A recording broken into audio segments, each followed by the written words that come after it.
Okay. Welcome to the channel known as Stock Markets with Bruce. I'm Bruce. They refer to me as Uncle Bruce. Welcome all. I'm the guy who sits here, and I get paid to worry when there's nothing to worry about. But I'm here looking at the markets going with the world, and looking at geopolitical of the world, and I'm trying to figure out, what's going on and why and where are we headed next. And hopefully I get it right. In the meantime, many of you join me here every day because you have become the winners of the stock market. You have, in the last 4 years, completely changed your investment philosophy and style, your methodology. You have become casinos. You have become option writers. If you're hanging around this channel, you are not coming here just to get a stock tip and go out there and buy some stock and wait for it to go to the moon and you're going to be rich one day. You're not here for that. You're here for income. You're here because you've figured out that those 401ks that you've been investing into through your employer for how many decades, some of you, are just not generating returns that are going to give you any kind of retirement. I mean, you just don't have a hope in hell of retiring in the next 2 years, 5 years, 10 years, 20 years, however young you are versus however old you are. Between now and when you're 60 to 65, you're looking at reality going, Uncle Bruce, my 401k is at $83,000. And it's supposed to be worth $1 million. Those so-called charts that tell you how much you need to have a retirement, I'm supposed to be at 1.2 million or $2.6 million by the time I'm 65. This sucker is so low, and it's earning 5% a year. And at 80,000 bucks, 5% is $4,000 of growth. For crying out loud, Uncle Bruce, between me and my employer, I'm putting in $6,000 a year into my damn plan, and it's only growing by $4,000, and it's already been a decade. Where the hell am I getting to $2 million or $1.5 million or whatever that number is supposed to be? There is no hope in hell here. That's what many of you are figuring out and have been now for about a decade, 5 years, 6 years. 4 years ago, 4.5 years ago, this channel went live every day.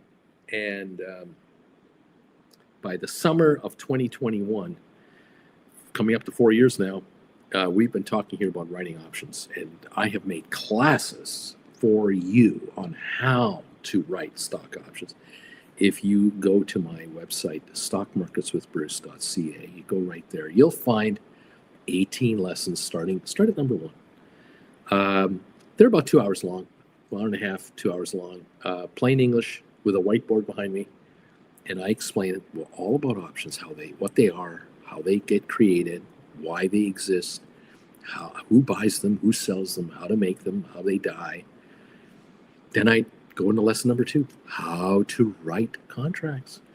And folks watch first 2 lessons and say to me, I started writing options right after I watched your second class. It only took the second class, and I started writing call options already. And even though your classes are $200 a piece, the first time I wrote contracts, I wrote 5 contracts on some shares I've had in my account forever. And I brought in $1,000 of cash.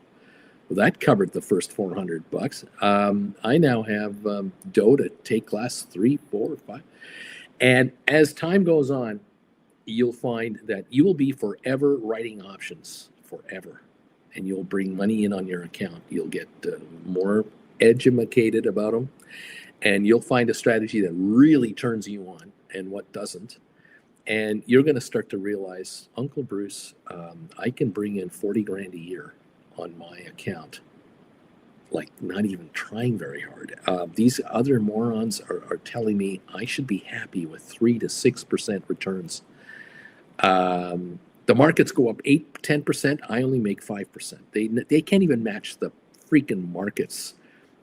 Uncle Bruce, I am kicking ass when it comes to writing options. And for some of you who have really taken to this, and that's why there are only 109 people here, that means You are the sum of you. Out of the millions of people out there, 109 right now as you slowly show up. You've written options now for up to 4 years, and you have seen returns from 4 years ago to today that don't even, your account doesn't resemble itself anymore. What your values were 4 years ago, 3 years ago, 2 years ago, last year to where you are now, you're in a whole different place. You're in a whole different comfort zone. You're in a whole different existence. And you now know, you know what, Uncle Bruce, in 5 years from now, with what I'm going to do from here forward, the way I write options now and how comfortable I am writing options, I generate 50 to 100% return a year on my money. And I know I'm not working very hard to do this. That 80 grand that you have in your 401k perhaps, or maybe the 30, 40, 50, $100,000 you have outside of a 401k, or you figured out that between home equity that you have and the 4 cars you've got, you're going to get rid of 2 of them. You're going to kind of offload crap you don't need. You're going to turn assets into capital and then work the capital to generate this massive amount of cash flow. There are people here now making more than $30,000 a month every month. It's only $1,500 a day for a trading day. There's only 20 trading days a month, give or take. You only need to make $1,500 a day to make $30,000 a month, which is $360,000 a year, which is in the top probably 7 percentile of the entire American demographic. Top 10% is $250,000. Anything over $250,000 a year that you can make, job, side hustle, anything else, 250 of gross income, you're a top 10 percenter in America. You better be a top 10 percenter right now, because if you want to retire with some kind of comfort, you got to be a top 10 percenter to get enough together to be retired. Because if you're only making $100,000 a year after 20 years of service, or you're making household income of $160,000, one person's working full-time, one person's working part-time, and you've got something on the side, and it's $160,000 a year. After taxes, I don't know how you can retire with $2 million retired. I don't see it, because 30 years of that kind of money isn't getting you anywhere. That's $4.8 million less taxes. It'll be $3.2 million left, and you got to eat and mortgage and rent and gasoline. You don't have $1 million saved up. Where are you going to get $1 million saved up? A third of your money after tax you can save? I don't think so. Unless you're saving it now. I mean, take a look at yourselves and ask yourself, of all the money I make gross, less all the deductions, and what I get clear, how much of that clear money am I saving per month? The family, what's the family saving? My wife and I together, my husband and I, my partner and I. What are you saving? Is it 3%? Is it nothing? Is it 8%? Is it 15%? That's pretty phenomenal. 15% savings rate. Then do the math. 15% savings rate. How much money is that? Multiply that by 12 months for the year. Multiply that by 20 years. You're not going to have a $2 million retirement. You're Social Security dependee. You're going to live off of Social Security to live. This side money is going to run out in the first 10 years of retirement, if you make it that long. Because remember, how are you doing physically? How's your health? As soon as you turn 55, 60, all those little things start to show up. You look around your office and ask yourself, how many of your coworkers who hit 55, 60, 65, just before they retire, how healthy are they? Are they suffering from cancer? Have they got bad hips? Have they got really bad chronic back pain? Do they need a kidney operation? Are they what's their life expectancy? What kind of retirement are they going to have physically, mentally, emotionally, and then financially? And if they are healthy as can be, can their money outlive them, or do they outlive their money? Do you want to be in that boat? Why not become 50 years old and retire at 50 and live off your option premium money? Thank you very much. Actually have more money in your account every month after expenses. In other words, keep growing your wealth after you quit your day job and be semi-retired or fully retired, and take your account with you wherever you want to go if you're now not working at the office anymore. This is your office. This is your trading unit. This is your income generator, and you just get a new version of these every couple of years, and it's a write-off. It's a write-off. Welcome to the party, pal. Thank you for joining me today from wherever you are. That's why there's now 132 people here. These folks are here making money from option writing, to whatever degree. Some of you are making $500 to $1,500 a month. Side gig money. You're making classic side gig money.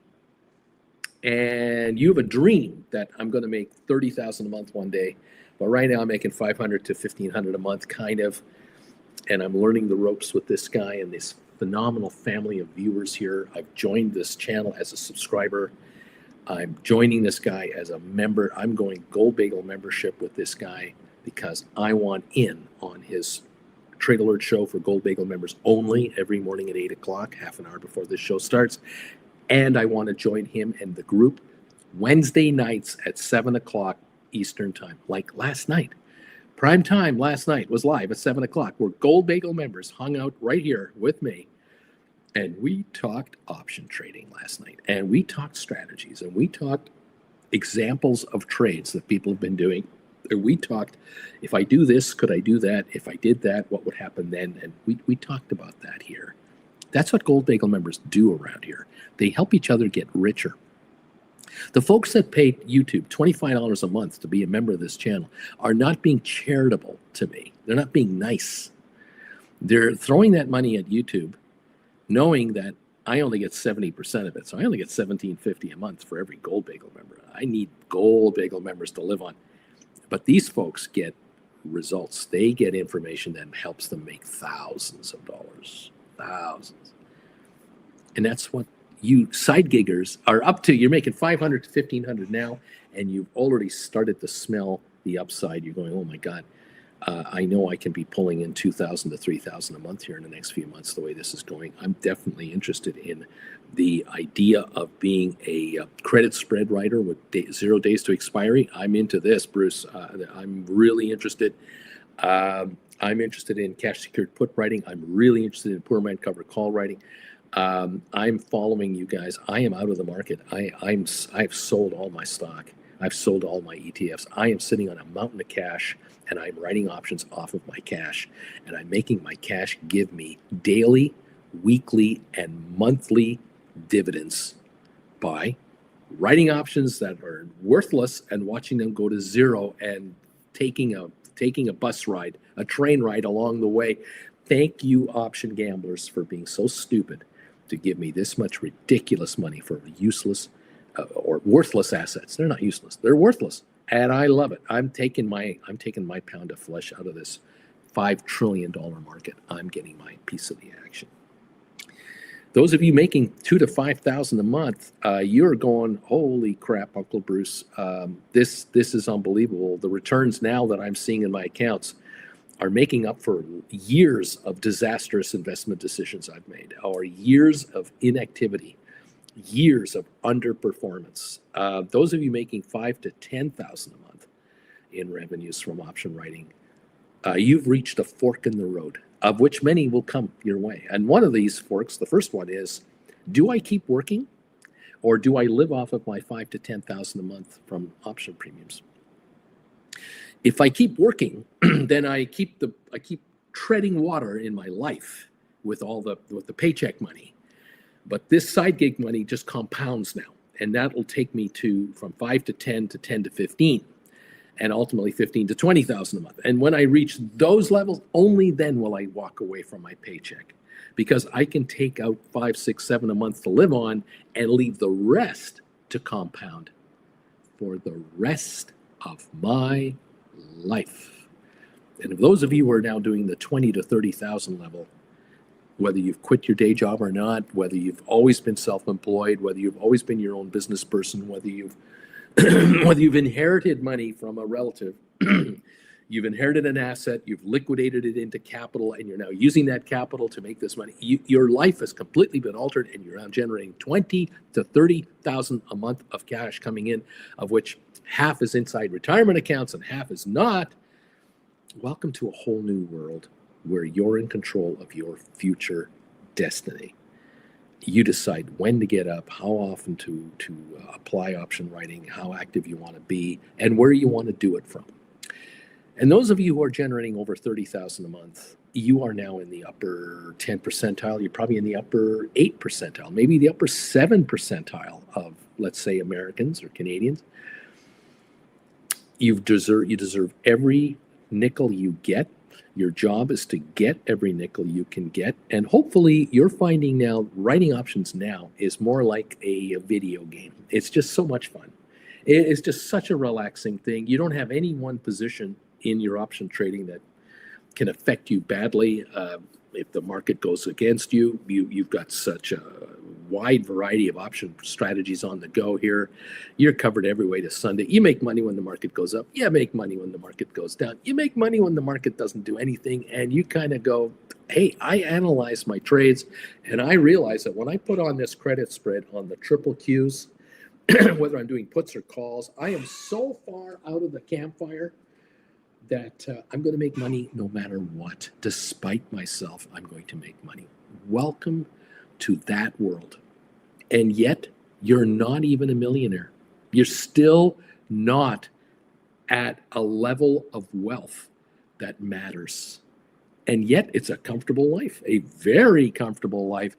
There's no need to have a job. There's no need to do any of that kind of stuff. Congratulations and welcome to the party. Once you're bringing in 50,000 a month and beyond, you're beginning to realize every 20 months, every 12 months or so, I'm going to add $1 million to my stake. I am going to be $1 million richer. Every couple of months, I'm going to add another $1 million of wealth to my portfolio. And you'll grow into that. You won't wake up one morning going, oh my God, I got $5 million. It doesn't work that way. You don't win the lottery doing option writing. You grind the lottery becoming a millionaire. And you will continue to do it as you grind higher. You'll get very used to the neighborhood you've arrived at. It's not like you went from the slums to a penthouse in a month. You've gone from low level to mid level to a little higher level, and you're just getting used to the ride along the way. It's like looking out a train window going from the seashore to the mountains in a 6-hour train ride. You've just kind of noticed the terrain changing outside, and you're kind of getting used to hills and the odd mountain peak and mountain passes. It's all good. It's all good. Welcome to the party, pal. Thank you for being part of this channel. And congratulations. 165 people are here. They're coming in every day. They come in here 1 hour before the opening and the first hour of the day. We keep an eye on what is going on. And guess who is in the Mideast? He's there for one more day, and then he comes back to Washington. Trying to be the business president, accepting $400 million gifts and whatever have you. I cannot. I can't. If you're old like me, okay, if you're an old man like me, you have seen the deterioration, the complete and utter destruction of credibility and respectability of people in power in your lifetime. What I used to note as normal political, presidential, prime ministerial, cabinet member behavior when I was in my 20s, that would be in the 70s, to today, there's just no comparison. What's being done today by people in power would have landed you in the stockade for decades back in the day. What's now normal today and acceptable, or what seems to be acceptable today, was unthinkable in the 80s and the 90s, already unthinkable. In any event, we go down a path, and that's the way it is. You have to look after yourself, I guess. The Dow today is down 134 at the moment. We're down 18 on S&P. We're down 94 on NASDAQ. The first shoe to fall last night in the aftermarket, we were kind of flat in the aftermarket, but then the market began to go south with futures trading. United Healthcare continues to amaze investors and probably scare the crap out of a whole bunch of account managers, wealth managers, who have probably got United Healthcare inside their biggest clients' accounts, left, right, and center. There are probably corporations around the world that have a chunk of United Healthcare stock in their portfolio for their retirement plans. And this stock is tanking because now the latest salvo, legal problems, fraud investigation for Medicare. This doesn't go away in a week. This is a nasty problem. And it's maybe answering the question, why did the CEO resign 3 days ago for personal reasons? They never resign for personal reasons. They almost never do that. There's something else. Well, maybe the personal reasons why this guy walked was because he knew that before the week was out, there would be a Department of Justice announcement of a criminal investigation going on for his company. And he also knew that as a CEO and a senior officer involved in the last 10 years of this company, he may have overseen fraudulent activities that they thought they could get away with, or that their lawyers inside the company assured management, this is legal, we're fine. And he's just figured out early this week that he personally may be on the hook for millions of dollars of fines. He may be on the hook for jail time. And so it's time to spend time with the family before he goes behind bars. I don't know. That might all be wrong, but that might all be right. The stock is having a tough time. So when that broke, the market began to break behind it, all around it. And all of a sudden people thought, well, maybe now is a good time to take profits because we've had such a nice run from this so-called dip that we've had. I don't think it's a dip. I think it's the first salvo of many to come. I think we're going to be into a series of dips, if you want to call it a dip. I think we're going to be into a series of dips that will last the next year. And we're going to have partial recoveries and another drop-off and a recovery and drop-off, but not daily. It's over time. It's a subtle little thing. We're into a grind of lower expectations. There are public companies like United Healthcare and others who will not give forward guidance. Why? Some of them have legal problems. Some of them have financial problems. Many of them have a Donald Trump problem. They have no idea what the hell he's going to do next. And they don't know if they're in his gun sights or not. They don't know if they're going to be hit up for a bribe.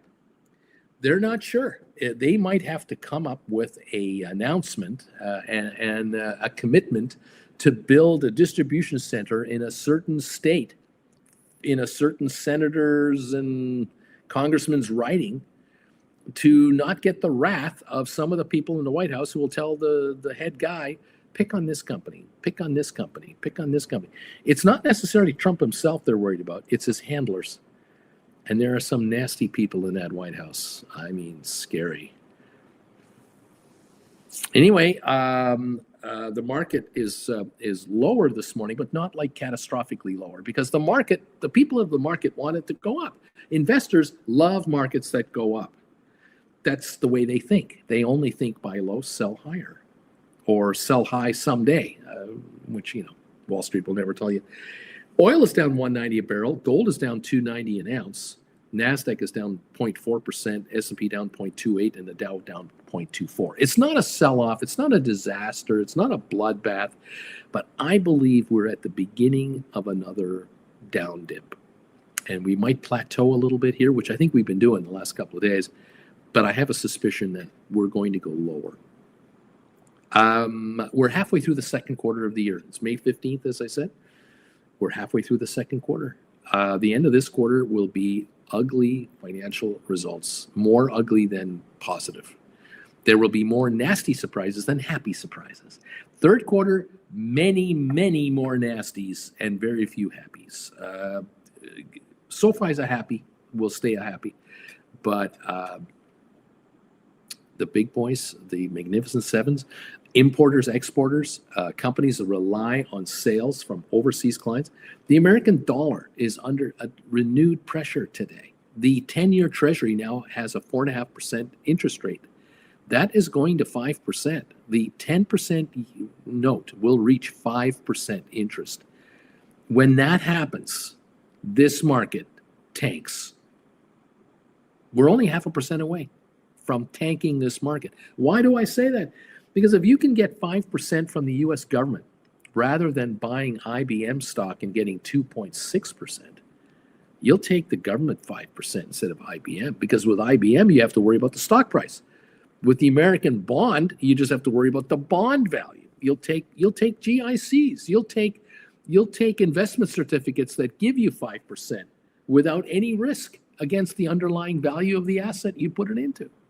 You'll do that. That's what's going to happen with massive pension funds, massive hedge funds. They'll go the safety route. They will not play the equity market because it's volatile. It doesn't know what things are going to do in the next 3 months. This market is this far away from a disaster. And the preliminary, you put the high beams on and you look down the highway a little bit, there are no container ships coming from China to Los Angeles. There's almost nothing coming in. That means there are no containers coming off the port of Los Angeles starting next week. The container traffic from the port of Los Angeles inland will dry out.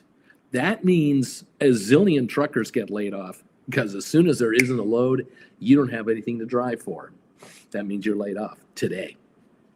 Trains are going to be down to 1/3 capacity, 1/4 capacity. They're going to be moving empty containers more than full containers. That's what's going to happen. And then they run out of steam and business. The warehouse centers that all these containers go to get opened up and reorganized and redistributed, their business will go down by 30, 50, 60%. They will have layoffs. And then the secondary truck drivers, those van delivery guys, UPS trucks, FedEx trucks, US Postal Service trucks, you name the shipping company, their business is off. There will be layoffs across America, not in LA. Don't think this is a California problem. This is an America problem, and it's going to be country-wide. Because these containers have a habit of going from the port of LA across the United States within a week to 2 weeks. Every package in containers end up across all of America within 10 to 14 days. And that includes retail store shelves. And there's the other problem. Retail stores are going to find that half their inventories aren't coming. There's going to be a lack of inventory coming in the back of the store, which means you're going to let people go from the back of the store. They got nothing to do. Forget about a student job in the warehouse of a Target. They're not going to be hiring. Walmart isn't going to be hiring new people. Costco isn't going to be hiring new people. They don't need them. And then when the inventory goes from the back of the store to the front of the store, they're going to have to learn how to spread the inventory out a little bit more and make it look full, make the store look really full and all the time. And then we begin to see the slowdown on sales because every item still coming in, will be 20 to 50% more expensive. And that means certain items sell, certain items don't sell. And that's where dust starts to collect on unsold items. And now you have the next problem and the next problem and the next problem. The cashiers get laid off. The janitors get laid off. Stores get closed that are underperforming, and the leases won't get renewed. And it just permeates the entire economy everywhere. And so this market, people will start taking money out of the market to pay bills. Remember, day traders are gambling on making money in the market so they can pay their bills. When they have no other income coming in other than the day trading, they start taking day trading money out to pay bills because mortgage payments never stop. Rental payments don't stop. Car payments don't stop. Insurance on the car doesn't stop. And so they start to drain assets to pay bills. And that's when money comes out of the market faster than you can imagine. And now stocks start to fall because people need money. It's nothing personal, but I got to pay bills. You are option writers, and you're going to be call credit spread writers. You're going to be call option writers, poor man cover call writers, and you're going to be cash secured put writers. You're going to strategically be a cash secured put writer for 1 month to 2 months, where you're saying to yourself, I wouldn't mind buying Apple at this low price.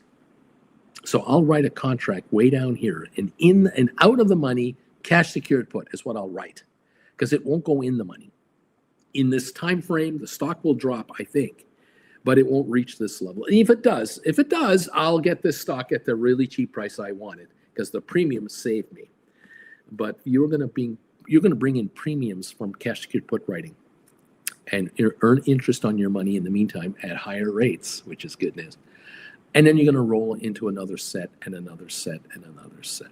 That's how you're going to play it. Those of you doing SoFi are going to be going, wow, Noto has 6 announcements kind of in his back pocket ready to come out, probably one every 10 days, starting very shortly. The stock is going to reach $20, $22 a share sometime this year. Congratulations, cash secured put writers on SoFi. You're going to get very rich this year. That's okay. But when it comes to NVIDIA stock, or it comes to Amazon or Google or Meta, some of these guys are at highs now that are unsustainable. They're not at all-time record highs, but some are getting closer to their highs. The PE multiples are out of whack, and they're going to have to be adjusted.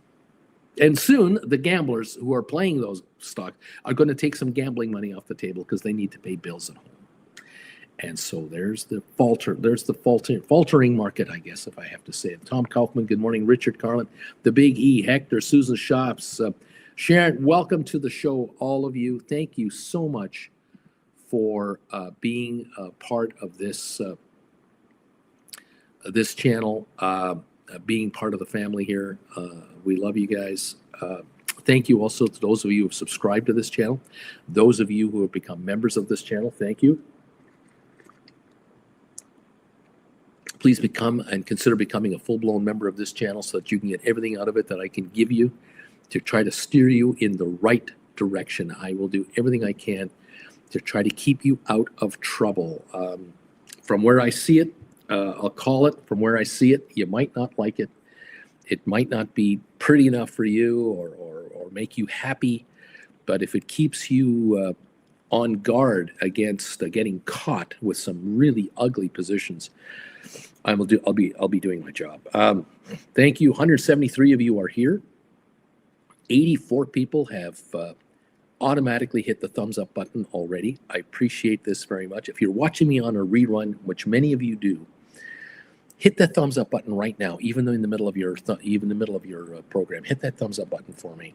Give this channel a little bit of added mobility and momentum, so that more people find out about how to do what you're doing and why they should be into SoFi big time. The more folks who find us, they'll understand why SoFi is the next big winner. Okay? Just a guy in front of a computer trying to encourage you to not lose money in this market, but make money in this market. The question of the day, hey, have you checked it out? I'd love to get you in on this. 85 people so far have hit that thing. Thank you for doing this. The question is basically, I am generating this many dollars a day from 0 day to expiry options as they die off at the end of the day. 0 to expiry options die every day at the bell. And some of you are writing options in the morning, in the late morning, knowing that these die this afternoon. And I'm writing way out of the money contracts, credit spreads, calls and puts, and I am making money every single day. I'm asking you, well, how much money are you making every day on average? Have you figured this out? Some days might be better than others, perhaps, but have you got kind of an overall average number so far that you're generating? Under $100 a day, 66% so far are saying, I am making money writing options every day, Bruce, for expiry, but I'm doing it with, I'm putting my toe in the water. I'm learning this. I know you're going to bring out class number 19, which is going to help us with this training thing. So I'm looking forward to that. But 67% of you are going, I am making money, but under 100 a day. From 100 to 200 a day, 16% are making 1 to 200 a day. 2 to 300 a day, 7% of you. And over 300 a day, 10%. That's out of 88 votes. That's like 9 of you are making 300 a day or more, writing 0 day to expiry contracts. If you can average just 300 a day, just that number, there are 20 trading days a month. That's 6,000 a month that you're bringing in. 6,000 a month in revenue at $300 a day. If you can get that to $400 a day, that's $8,000 a month multiplied by 12 months, just about $100,000. I am aware of viewers here who are using $10,000 and are doing two $5,000 credit spreads at a time, maybe one for SPY, one for triple Qs. They're using $5,000 and are generating $200 to $400 a day and more. But if you can bring in $300 a day with 10 grand, you're bringing in $6,000 a month on a $10,000 stake. That's 60% on your money in a month with a $300 a day average. This is massive. Now, if you're allowing that money to compound itself, and at the end of the month you're now working with 16,000 and not 10,000, you're not going to be bringing in 300 a day. You're going to be bringing in 450 a day, which is 9,000 a month. So the next month you're at $25,000 of capital, and now you're bringing in 500 a day. This is the same trade, just more contracts. It's nothing different. There's no new thing you need to learn. It's just more contracts you can afford to write. You get to the point where you're bringing in $600 a day. That is $12,000 a month, $144,000 a year, on a stake of $25,000 to $30,000. Many of you watch me. You're in a cubicle right now. You're in an office. You're working from home for a company. You're driving a vehicle. Whatever it is you're doing for a living. You're watching me live. You're watching me on rerun. And I'm sitting here telling you there are viewers here on this channel who have under $50,000. They have 40, 30, 25,000 bucks. They are writing zero day to expiry contracts through credit spreads, calls and puts, iron condors, making more money doing that than they make at work on a daily basis. And they're coming to a fork in the road. They've come to this point, one way or the other. What am I going to do? I'm going to keep working and keep writing contracts, or I'm going to quit working and I'm only going to write options. Because if I can dedicate my full-time attention, get away from Zoom calls, get away from in-person meetings, be in front of my computer and my trading computer full-time, I'll be a better credit spread writer than I am now. I'll be way better. I'll be able to move quicker. I'll be able to do multiple trades in a day on adjustments. I'll be able to do rollover adjustments that make me nothing but more money. I'll put on a call credit spread first, then a put credit spread behind it as the day wears on, as I see the markets find their range, and now I'm picking my two spots. I will make not $200 or $300 a day. I will make $400 to $600 a day. I'll make between $700 and $1,000 a day being an option credit spread writer if I'm a full-timer. That's what many of you are beginning to figure out. You're coming to this fork in the road going, I don't know why I don't know why I have to keep working. I'm running out of reasons.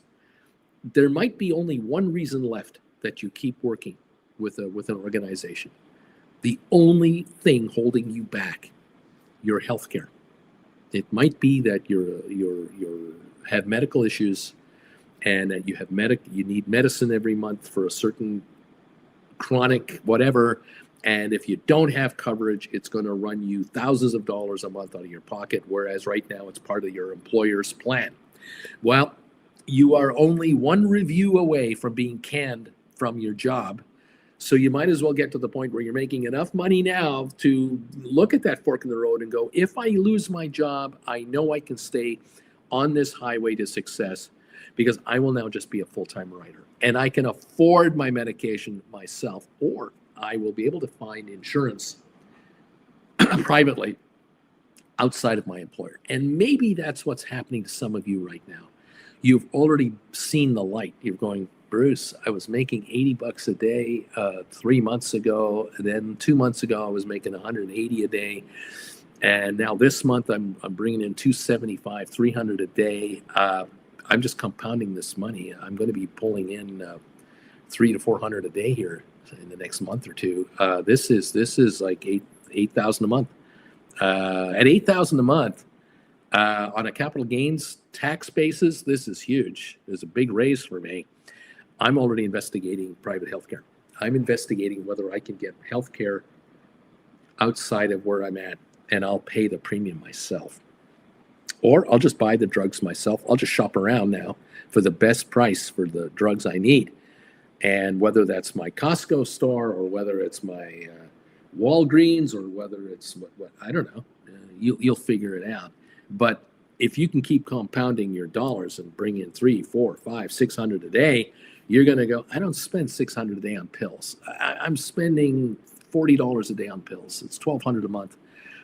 I can quit my job and give away the earnings and give away the health care and pay my own way. Thank you very much. And maybe, just maybe, you'll be physically better because of it. Because maybe it's the job that is causing your health problems. Maybe you're at work and you're exposed to some chemical there that is just debilitating you. And once you're away from that for a month or 2 or 3, you just get a lot better. Maybe the stress of the job is really affecting your immune system, and you get away from all that nonsense and just become an option writer instead, folding your arms, watching these contracts collapse. Maybe that is way less stressful than what your life is right now. Maybe financially it's way less stressful. You make way more money writing options than you can over there. Do this and you're richer. Maybe that alone makes you healthier. Maybe you can afford to get a massage once a week from a real therapist who can really help you relax and work those joints and beat up those tendons and get you loosened up again and get that neck movement back and get those shoulders back. Maybe you can join a gym and have a trainer, and you've got your masseuse and your trainer, and now you're going into nutrition, better nutritional habits. And all these little combinations, by being an option writer, just makes you one hell of a healthier person at age 42, 44, 48, 46, 54, 59, 62, whatever. And you'll never go back. Maybe that is what it's all about. I'm just a guy in front of the computer. I'm trying to help out here. Mark, good morning. Aurora, Louis, Chase, Rosita Parker, Deep Value, Andre Della Torre. Some of the names around here are just beautiful. I just love you guys. Welcome all of you to the program. Cutting Edge. I am blessed to work at a place where I can keep my eye on my trades while working, execute when needed while working. Hey, some of you've got it all. You've got it all, and it's okay. I don't poo-poo this. Hey, what if it works? It works, but maybe a change will make it work better for some of you. Corinne is here. David R. Rice checks. 16 minutes from the opening. Charlie, good morning. Weber Day, how you doing? Charlie, me too. Cutting Edge. Being able to monitor your trades makes things easier. For sure. Cutting Edge Flakes. Good morning. ALA, thank you. Number 45. Murray from Tokyo. Good morning and evening, everybody. Beautiful weather here this time of the year. Great for the soul. Can you say that honestly in your life? Is it working for you out there? Brotherly Yeti, welcome. James of the Misty Tree, lucky 53. Henry T, it's 5:40 in the morning, folks. Happy new day. Caroline, love it. Truth hurts. Sounds like The View. Oh, my goodness. Okay. Charlie, lessons definitely pay for themselves, Bruce. It's like anything. You just got to put the time in to learn how to write options. Best thing I've ever done to invest in myself. And this is it. This is the effort and the time is paying off. Charlie, these truer words have never been spoken. It's been said here so many times by so many of my viewers. Absolutely. If you invest in yourself, you're going to make yourself better. And I don't care what you believe in, who you think is right or wrong in any aspect of your life. When you invest in yourself, whether it's through lessons right now to learn how to write options, and then down the road, you're investing in yourself from a healthy point of view, a better, healthy lifestyle. Going for a walk every day for an hour might be all you need to do to completely change the health trajectory of your body. You've got a dog, take the dog for a walk. The dog is happier than crap. You're happy. A few weeks in, you can't imagine not going for a walk every day. You're an option writer. You take your phone with you. You can see your trades while you're walking. Maybe that's all it is. I don't know. Stephen, a reader of TDS activated. A roaring T. Elon back at Tesla in time to ruin the whole thing. What else? Mike H. Alleged assassin. I don't know what's going on here. Some folks are really angry here. They really don't like us. Mike H. Let the parrots parrot. I don't know what's going on. Yeah, Bruce, you know what Tom says? Walmart didn't give guidance either. Under the President Trump presidency, public companies cannot give forward guidance.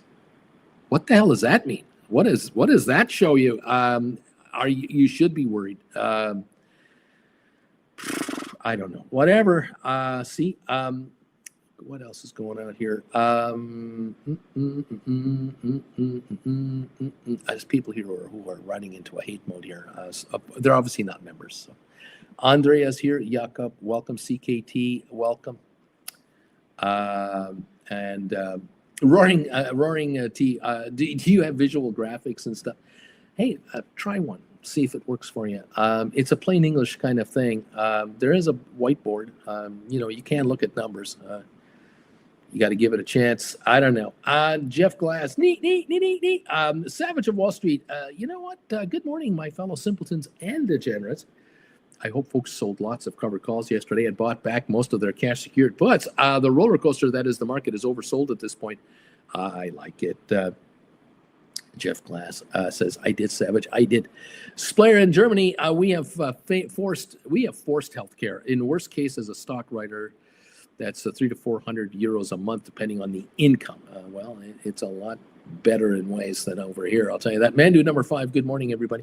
I'm number 95. Savage of Wall Street. Uncle Bruce, I know it's kind of dumb to do, but it's such a small part of my portfolio using premium money that I feel confident taking this chance. I sold one Newsmax $20 cash secured put expiring October for $640. The stock is at $23.10, and I wrote a $640 contract. One, the Savage, I missed selling covered calls yesterday. Flint, good morning, bagel heads. Double D, I'm just here to make money. Nothing personal, Bruce. I'm just here to make money. Dude, if these trolls were committed, they would become members. If they were really committed, they would become members. I agree. People talk the talk, but they don't walk the walk. People talk the hate. They talk the hate, but they don't. But they're not successful. They say they are, but they're not. Anyway, to each his own. Hey, do it the way you want to do it. Live the life you want to live. I guess if you can handle living in hatred, God bless you. I guess I don't know. I'm just a guy in front of a computer trying to talk to people about how you can get rich writing contracts. Write a call option or a put option up here and then buy it down here or let it die worthless. It's called making money. I don't care if you drive a Ford or a Lamborghini. I don't care if you vote one party or another. I don't care if you don't vote at all. I don't care if you go to church or you don't go to church. It doesn't matter. That's not what I'm here for. I'm here to try to keep you out of real trouble when it comes to learning how to write options and encourage those of you who are writing options and winning to keep winning. And that's it. That's all I'm about. And I've been doing this since 2021. It's not like I just started the show last week or anything like that. It's not like I'm a 100-day guy. I didn't start the channel on January whatever. I've been around a while through a few things here. I'm just a guy. Mark, look, I wrote a $13 cash secured put on SoFi yesterday. This is a January 26 expiry. I got $1.72 for it. There you go. Jeff, uncommitted trolls. Yuck. Laugh out loud, Jeff, the worst kind. There you go. Anyway, trolls, good luck to you, whatever you believe in and whatever you think is real or not.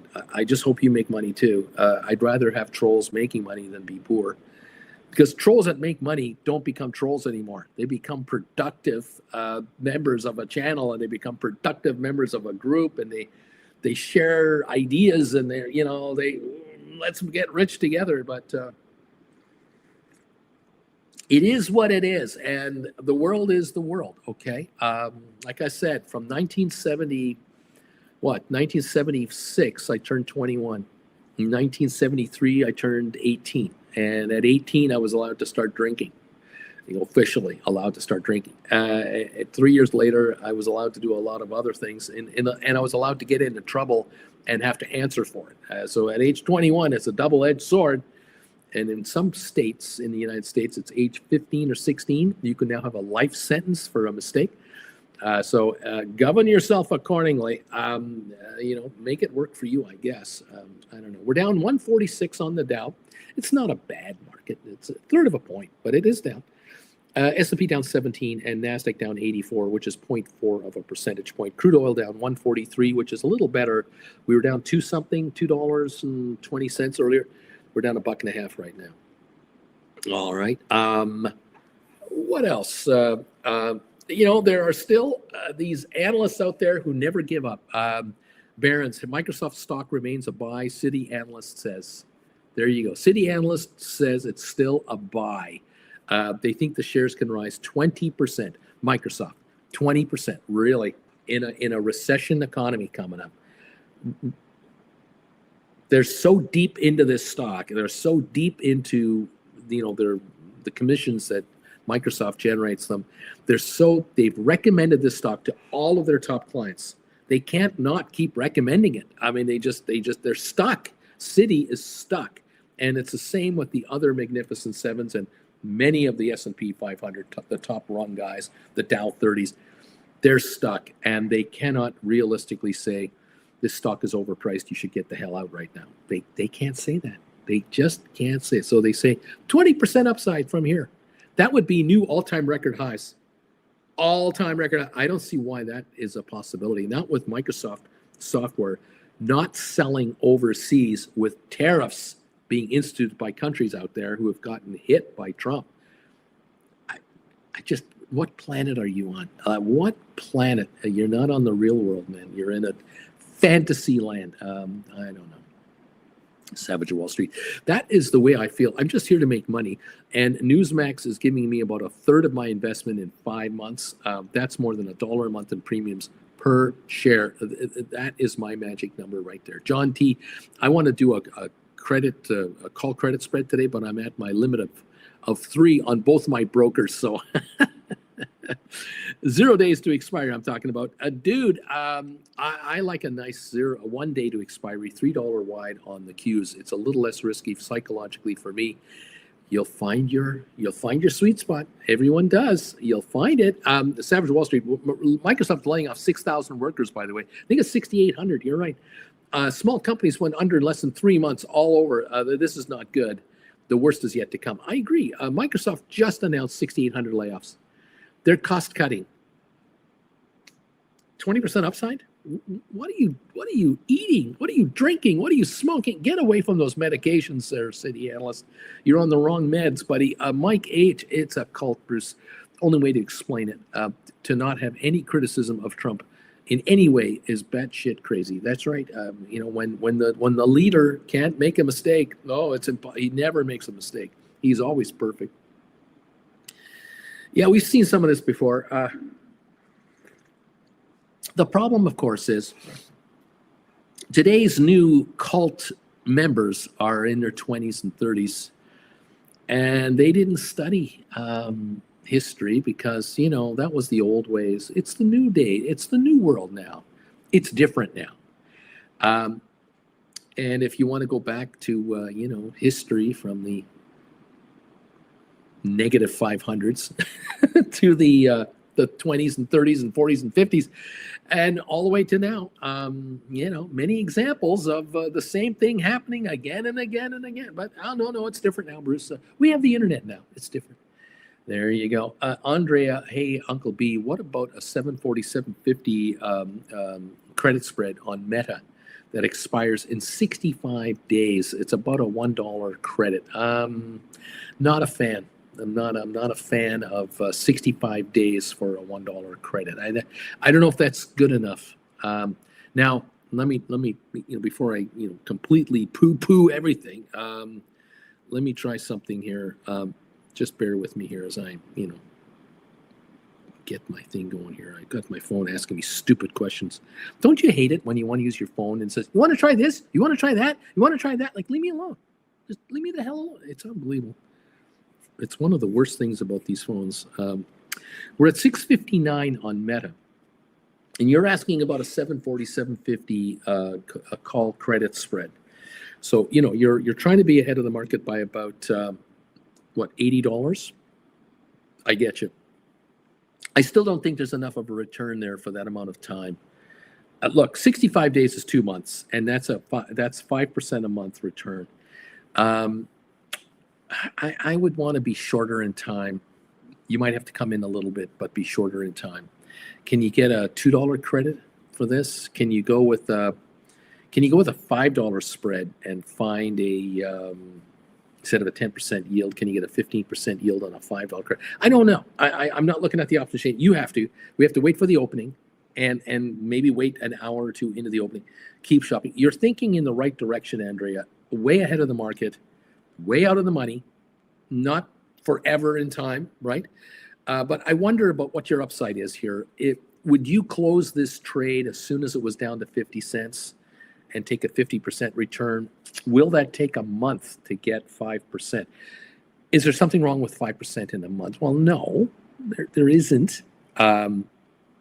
It's a comfortable trade from, being out of the money. Fair enough. But I wonder, dollar credit, it seems low to me, but maybe the market, when it opens and starts trading, maybe you can find a 35.45 or a 7.45.55, or you can find a 45-day till expiry. If it's 45 days to expiry and it's $1, that's 10% in 45 days. That's a better trade. If it's 10% in 30 days or 8.5% in just 30 days, that's a better trade. So this is something to think about. Savage of Wall Street, you can't grow by getting smaller. Kim Young-Trump could not even utter a clear sentence 2 days ago. It was hilarious. His mental decline is bad now. Lisa, UNH, United Healthcare, it never rains but it pours. Allegedly criminal investigation into Medicaid fraud. Yeah. Cindy, I like to write SPY spreads for 1 or 2 days out. Robinhood does close early and robs me of my potential profit. I'm writing with Schwab now. There you go. There you go. Sometimes it's the broker you got to move. Andrea, I'm just worried about those crazy moves. And you are right, Andrea, to worry about crazy moves. I agree. Yeah, can you go maybe 30 days out with a little less yield? Because you're going to shut it down halfway anyway. So if you can get 85 cents on a spread, but you shut it down with a 40-cent profit, and it's a 30-day maximum trade anyway, you might be out in 10 days. That might be the right idea. So you're avoiding these, too much time for crazy spreads to happen, I guess is what I'm trying to say. Henry T., I wrote a cover called Rocket Lab, $26 a share, $26 strike price for July 18 expiry. They gave me $233 on this thing. The Rocket Lab right now is at 24.13. We open in a minute, by the way. 24.13 was closed last night. He's writing 26, is out of the money for 233. I'm going to fold my arms to close this rather shortly. Right on. Andrea, got it, Uncle Bruce. Thank you. Okay, you got stuff to work on. Right on, everybody. Welcome all to the program. We're opening now for trading. I don't know if Larry Titus is with us. He's in France, so someone might have to hit the bells on behalf of our friend there. And ALA and Mike H have stepped right in right now to nail those bells for us and to take care of that task. No problem at all. Thank you all for joining me, being part of this program, the channel, being members. Thank you all. Taking classes is your ticket to another level of trading, I believe. If you're going to take 18 of my lessons and learn how options work, how the psychology of the market, the competitor you're up against, learning how to write and different strategies, I believe, along with probably a whole bunch of these folks here who are all members of this channel, they're going to say to you, yeah, taking classes is a damn good idea. And it's an investment in your future for your success. It is not It is not just a cash grab by your guy here, because I don't make you buy 18 classes in one buy. You buy them one at a time when you're ready, when you can afford it. That's why people who have only got a couple of grand, they'll buy a couple of my classes to start and go, okay, well, I'll try $400 worth of your classes. I'll watch the first two. And then they start writing right away. And they bring in more money from their first option rights than they just spent on their contracts. They're earning while they're learning. It's like an apprenticeship program. You earn while you learn, depending on how you do it. You've got to stay in your lane. You've got to stay conservative, because what I am trying to push you into, desperately keep you into, conservative options strategies. You got to be the writer, not the gambler. You've got to be the casino, not the slot player. You own the slot machine. You don't play the slot machine. You own it, and you can change the odds on the machine whenever you want. You've got to learn how to do this. Otherwise, you're just a fool. You're a sap.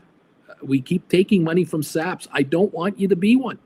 Nothing personal. I just want you to get rich. 215 people here are saying, I too would like to get richer today. Uncle Bruce, thank you very much. That's why I come around here and I hang out with you guys in this family.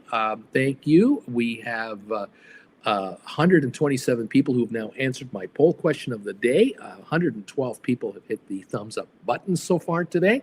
We are looking for 200 thumbs ups. Thank you, everybody. How much money a day are you generating?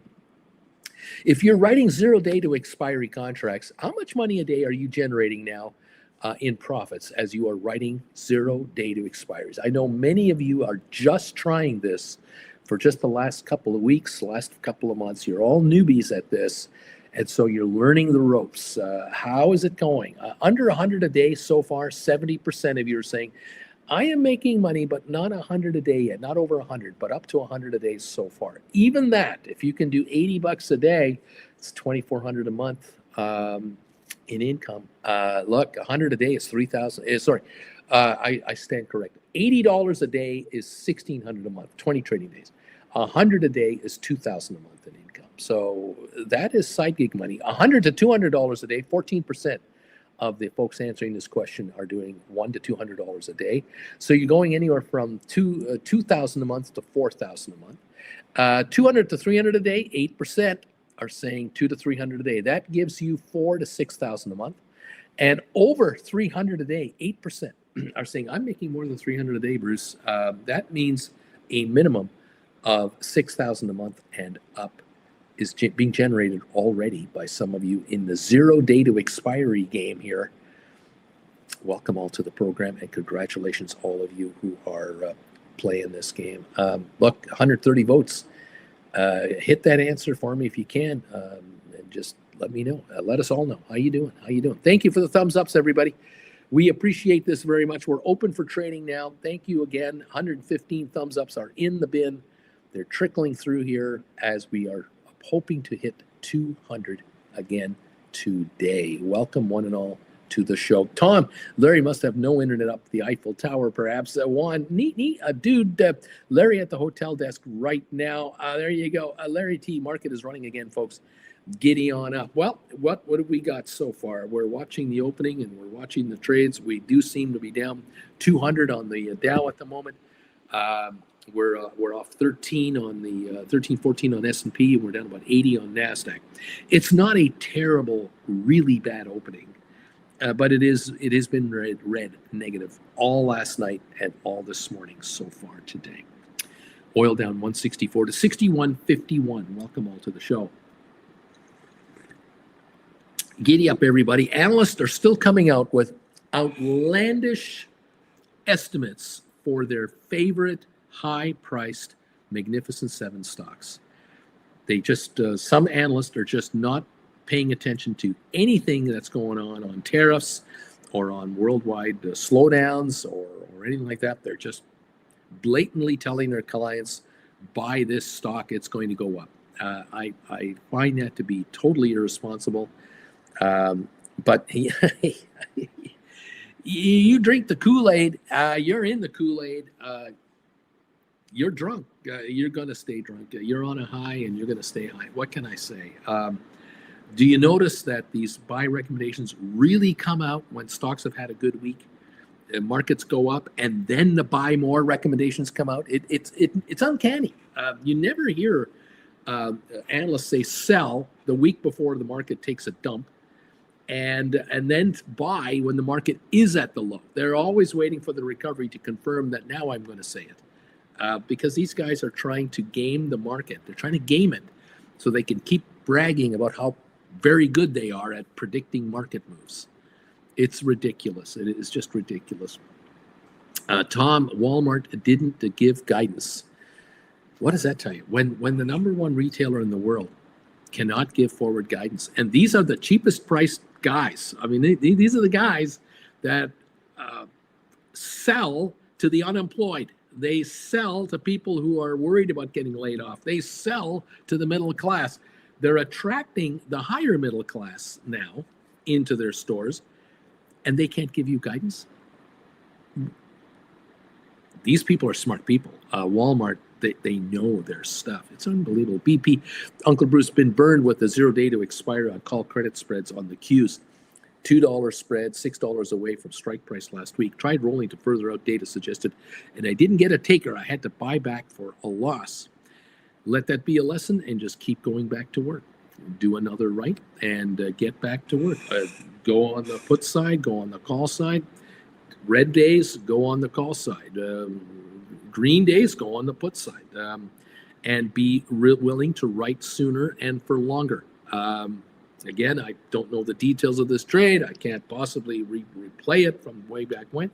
But there are times where you have to take your medicine and move on, and you always keep writing. The other thing about this trade is if you did a call credit spread and you didn't do a put credit spread to take the iron condor, you could have lessened your loss with a put credit spread even after you did the call credit spread. You could have gone into the put side to take a credit there to help you with the rollover. Again, I don't know the details of this trade. I am purely giving you an overview reaction. I cannot give a specific in this case because I don't know this situation. But you have to be willing to trade, and you have to be willing to roll, and you have to be willing to roll sooner than you've ever thought you'd be willing to roll. That's the other thing about this business. This market is ruthless, and it has no feelings. It doesn't care how you think or what you believe in. It doesn't care how you're doing or not. It doesn't care if you make money off of the market or not. The market is the market. It just goes wherever it's going. You've got to be willing to be very flexible, and you've got to be very careful with your trades. But hey, how it works out in the end, I can't control. I'm not your broker, but there are strategies out there that are available to make some decent dough, I think. I'm just saying. I took an $800 loss, tried looking at put spread, but could not get a value good enough.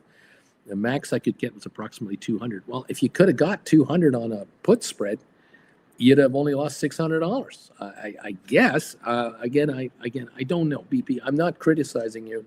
I'm in no way trying to make you angry or anything like that. I'm just a guy in front of the computer going, hey, kids, you can make money on 0 day to expiry contracts, but you better be on it, and you better be ready and willing and able to make adjustments. Also, I say all the time, don't write contracts first thing in the morning. Right now, you don't want to be doing any contract writing on credit spreads. You want to wait for a couple of hours, because at the end of the day, you want to give the gambler on the other side no chance to win against you. You're ruthless. You're the meanest person in the world. You might give up margin to make a buck, but you're going to make the buck. And that's the point. If you're going to be able to make $300 profit today, but you have to wait till the last hour and a half or 2 hours to pull off the trade, then that's what you're going to do. You're going to sit there and observe the market all morning. All first 4 hours of the day, you're not doing anything. It might kill you, but you're going to get used to this. You're going to realize that my time to write is in the last 2 to 3 hours of the session. That's when I'm looking to write contracts. And there are days from time to time where you'll go, I can't write anything today. The market isn't giving me anything to take and move on. The margins aren't there. The credit isn't there. The day has been a real dud of a day today. I'm not doing anything. Today I take the day off. It took me 3 hours to figure it out, 4 hours. It took me that long to figure out I'm not writing anything today. That's the way it is. You don't force the market to give you a win. You take advantage of it when you can take the win. That is all it's about. Just saying. Anyway, it is what it is, you've got to be able to be adjustable on these. If you can't get a trade done, then perhaps you're too far out, or you're. I don't know. I don't know why you didn't get what you wanted to get. Sometimes liquidity isn't there. Again, I don't know. SPY might be the better place. Triple Qs sometimes are the only place. You have to find the niche that fits for you that you'll go after. That's all. And I'm not able to give you more than that. We're down 143 on the Dow. Is it a disaster today? No. Could it go lower? Oh, sure. Yeah, we could lose 500 today. We might meander the first hour, and then in the second and third hour, we accelerate our losses, which means you're going to be looking at call credit spreads today rather than put credit spreads. Maybe it's not time to jump into put credit spreads first thing this morning. Let this market give you a full sense of what it has in mind. Maybe the NASDAQ will tip you off, or the Dow will tip you off, or the S&P will tip you off as to the real direction. Maybe it's the VIX. The VIX is up 16 cents. If the VIX blows up to $1.50 on the upside, then you know it's a negative move. Then you can go after call credit spreads. Let the market show you what it's up to. How many new highs versus how many new lows for the year? Maybe that's the ratio that'll tip you off to tell you the direction of our market. You've got a lot of factors to check up on right now. Okay. It is what it is. And if you can't make money on 0 day to expiry contracts, it's just not working for you, you've got to go to do something else. I mean, I don't know what the strategy is that isn't working for you. I have no idea. Then you may want, to be either into puts, or you may want to be into cash secured put writing instead. You may want to be doing short-term covered call writing instead. Again, it is what it is. Maybe poor man covered call work is your area of expertise. I don't know. To each his own. It is what it is. SoFi is down 34 cents. GameStop down 74. ASTS is up 39. It's the only green stock I've got is ASTS on my front page here on my phone. Rocket Lab down 74. MSTR down 528. AI down 36. SMCI down 31. NVIDIA down 180. Tesla down 840. Spiders are down 150. The Qs are down 218. Palantir down 139. Costco down 93. Coinbase down 1140. Apparently there was a hack that was discovered on Coinbase. And it seemed that the hack was more like an inside job. There was assistance given and customer data stolen, held for ransom. And there's talk about there may have been inside people selling for getting bribed to hand over information on people. This is scary. I don't know. I just don't know what to make of it. Google down 29 cents. Apple down 117. Broadcom down 295. Microsoft up 81. Intel down 18. Netflix up $4. Meta down 514 at 654. For those of you with Meta contracts, you've written call credit spreads. This is a little relief you're looking for, of course. Same with NVIDIA. A little pullback here. Eli Lilly is up 235. Amazon down 485. Uber is up 61 cents at $91. Adobe up $1.80. Cisco up $3, 64.46. For Cisco, this is some of the best performance in years. The high of the year, 66.50. So we're awful close to the high of the year. Looking at like the charts here, looking at a 1 month chart, the low in the last month was $54. This stock is up $10. This is unusual for Cisco lately. But remember, it was $61 March 31, and then it was $54 only a couple of days later. And so it did take a dump. And it was at $64 in February. And we're only just now reapproaching those numbers again. For the past year, the shares were as cheap in the low mid 40s at one point last August, And here we are in the mid 60s. And so there you have it for now. This is some of the best levels in 2 years. This is approaching, if not exceeding, 5-year best levels in 10 years. So I'm just going back into charts way back to kind of get an idea where are we at on Cisco. Cisco is definitely up there. 28 times earnings. So its PE multiple has increased dramatically. It used to be in the teens. Now it's 28. So it might be a bit rich now, but there's optimism of its upside. That's why it's getting a bit of a bid right now. I don't know how long this will last. I'm just saying. Welcome all to the program. We're down 126 on the Dow Jones. It is what it is. What else is going on here? John T. I learned a trick with closing out triple Q quotes. I learned a trick closing out triple Q to 0 day to expiry. When the close is at 1 cent, sometimes it won't close. Change the close to 2 cents and it will close for a penny. I think you jump the crowd getting out. So you might get like 1.001 cent or something on a fill. I don't know. It is a strategy to consider.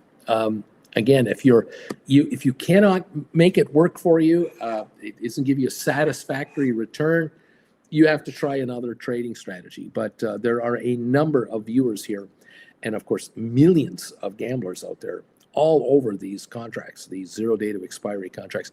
And there are more coming your way. Soon, the Magnificent Sevens will close Monday, Wednesdays, and Fridays. And then beyond that, within a few months, I am sure, daily expiries on the Magnificent Sevens. Then there'll be dozens of other stocks added to those Monday, Friday, Wednesday, Friday routines. This is expanding, not contracting. And some of you will find that you can make money a lot easier on stocks or on the indexes or what have you, on ETFs. So we'll see how it goes.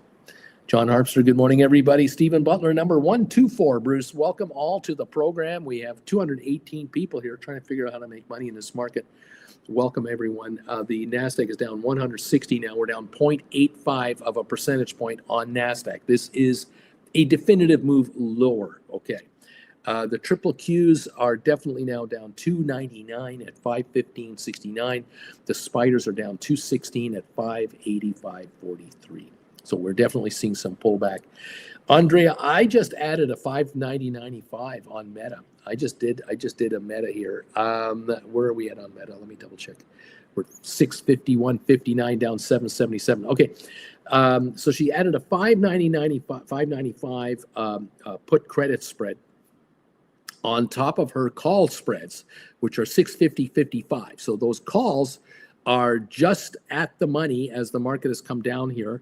I've opened a week ago. They expire in 22 days. So Andrea's got the luxury of time here to kind of wait this out.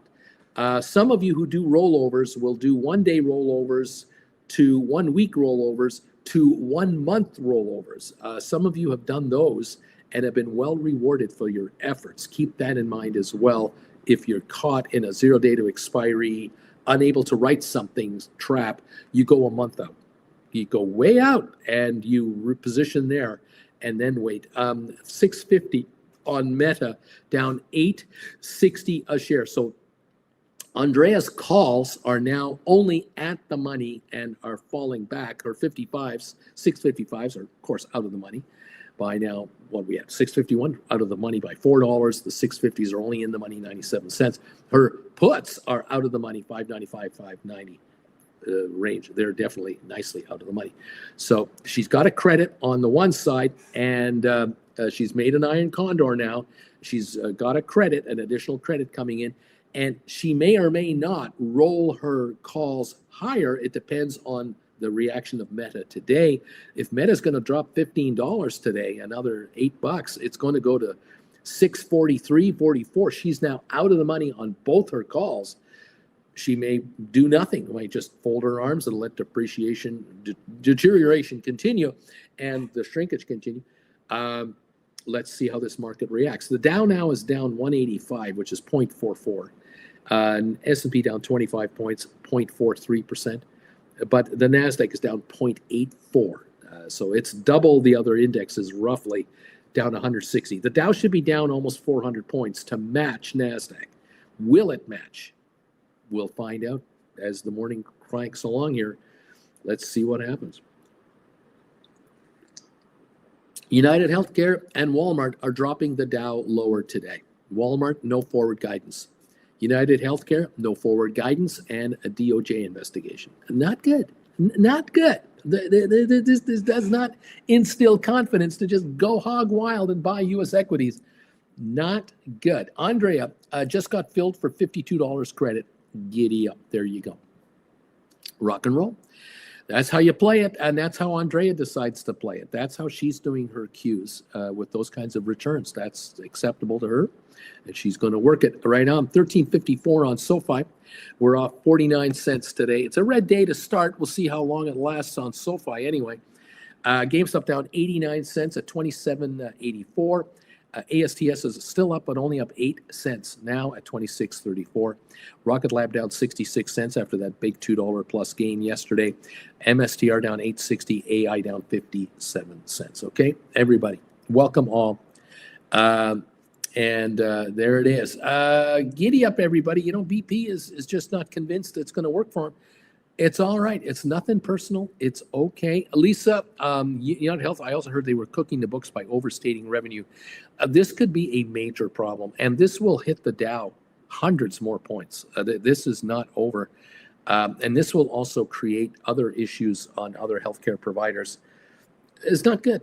This is not an 8-second attention span story either. This is going to be around a while. Lisa, thank you for keeping up on that. Thank you very much. 193 drop on the Dow, approaching a 200-point drop, where NASDAQ is down 138. It was down 160 a little while ago. So NASDAQ definitely losing more than the Dow is at the moment. Thank you for keeping us up to date on your trades. Let us know how you're doing on these. Are you making money? Keep us posted on that. Thank you all for answering the question of the day. 140 of you now have taken the poll question today, given me an answer on that. I appreciate it. And also on the thumbs up meter, we went from 110 to 115, now to 129 thumbs ups. Thank you all for coming through on that. Keep them coming in there. You're generating how much a day? How much a day are you making doing 0-day to expiry trades? Are any of you having consistent wins? 100 a day or less is 70% of you are making less than 100 a day profit. 15% of you are saying 100 to 200 a day. 7% between 200 and 300 a day, and 8% say, I'm making more than 300 a day, Uncle Bruce. I have decided to take very slim margins. I take pennies of profits, but I crank out options. Now, remember, some of the tricks of this trade are like something like this. You might find that you're doing a $1 spread or a $2 spread on the Qs, for example, the QQQ contracts. And you're using, let's say, you're using $5,000. I'm just going to pick up a number. You're using $5,000, and you're doing $2 spreads, and you're writing 25 at a time. You're doing 25 calls that you're writing, and you're buying 25 calls on the other side. 50 contracts. You're paying commissions on 50 contracts. Okay, and if your return is a gross return of, I don't know, let's say it's 3%, and they're going to die worthless. So you're going to make $150 gross, less the commissions on these contracts, and let them die worthless. That's a strategy.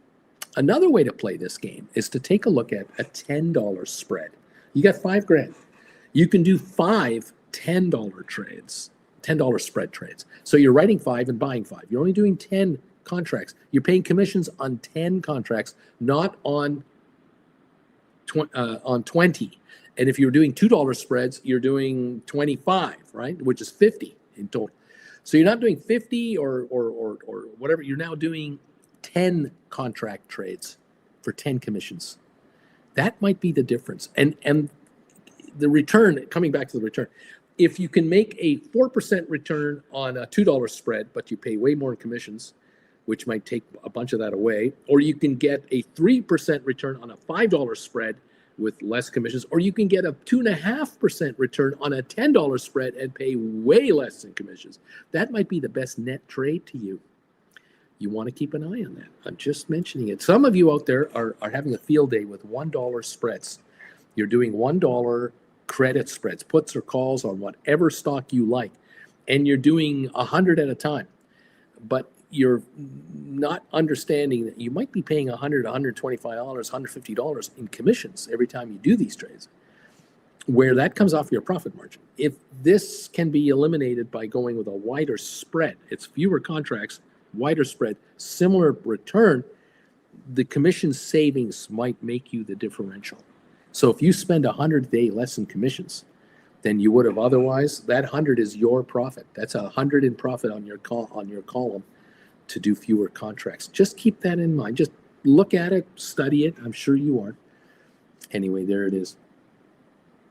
Henry just closed covered calls. Rocket Lab received a 12% premium for 1 day. Thank you. Tom, BP Time was always our friend here. I don't do any trade less than 4 weeks. Patience for me. Dude, I could see those zeros not working for those with high fees on option rights. Those in Europe might stick to other strategies with options. I know some countries have high fees for all brokerages. Dude says, I use Tasty Trade and the fees are smaller on the close than the open of a right. So my method of closing early works very good, very well, very great. It works great. Okay, thank you, and appreciate these. Everyone's comments are much appreciated. And like I said, for some of you it works and some of you it doesn't. It's not the be all and end all for every single viewer of this channel. For some of you, the returns you expect, the returns you will consider respectable, may or may not give you the result that you are hoping for. You might have to reassess your returns. But I understand it. If it's not working, you try something else. It's nothing personal. It's just the way it is. I know that in Canada and in England and Germany and the Netherlands, your commissions might be much higher than in the USA. Some of you out there in America, you have no idea how good it is and how low your commissions are per contract when you do option writing. In Canada, you can write a contract for $1 a contract. So, it's $1 to create and $1 to unwind. Well, to do a credit spread, that's $2, $1 on each side, and another $2 to shut it down. That's $4 in fees. That adds up. So you got to be careful about the how many contracts you write versus what you net out. It can be stunning. Like 100 $1 spreads, to give you an idea, is 200 contracts. That's 200 in commissions. Holy crap! I mean, if you're only making a dime on the trade, it's a 10-cent return on a contract. It's $10 a contract return less, or per position, less $4 in commissions. You're only netting out $6. That's a 40% commission rate against your profits. That is brutal. Now, if you do the same trade with a $10 spread, you're not doing 100 on each side. You're doing 10 on each side. You're writing 20 contracts, $20 in commissions versus 200 in commissions. Same gross amount of money. That gets you thinking. You can have a lower margin, profit margin, and still make more money. Stuff to look into. Just saying. I'm just saying. Charlie, I wrote triple Q 521.23, 16-cent premiums.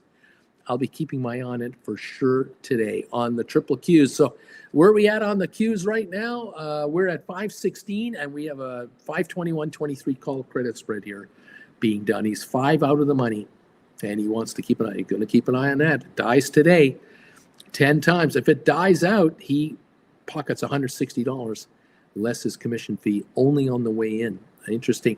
Charlie, ready to buy back and write puts if necessary, or ready to write puts. Yes, sir. You might do the puts with a couple hours to go. You might do puts. You might do that. We'll see how it plays out. Rock and roll, man. Welcome to the party, everybody. Nice to have you with us this morning.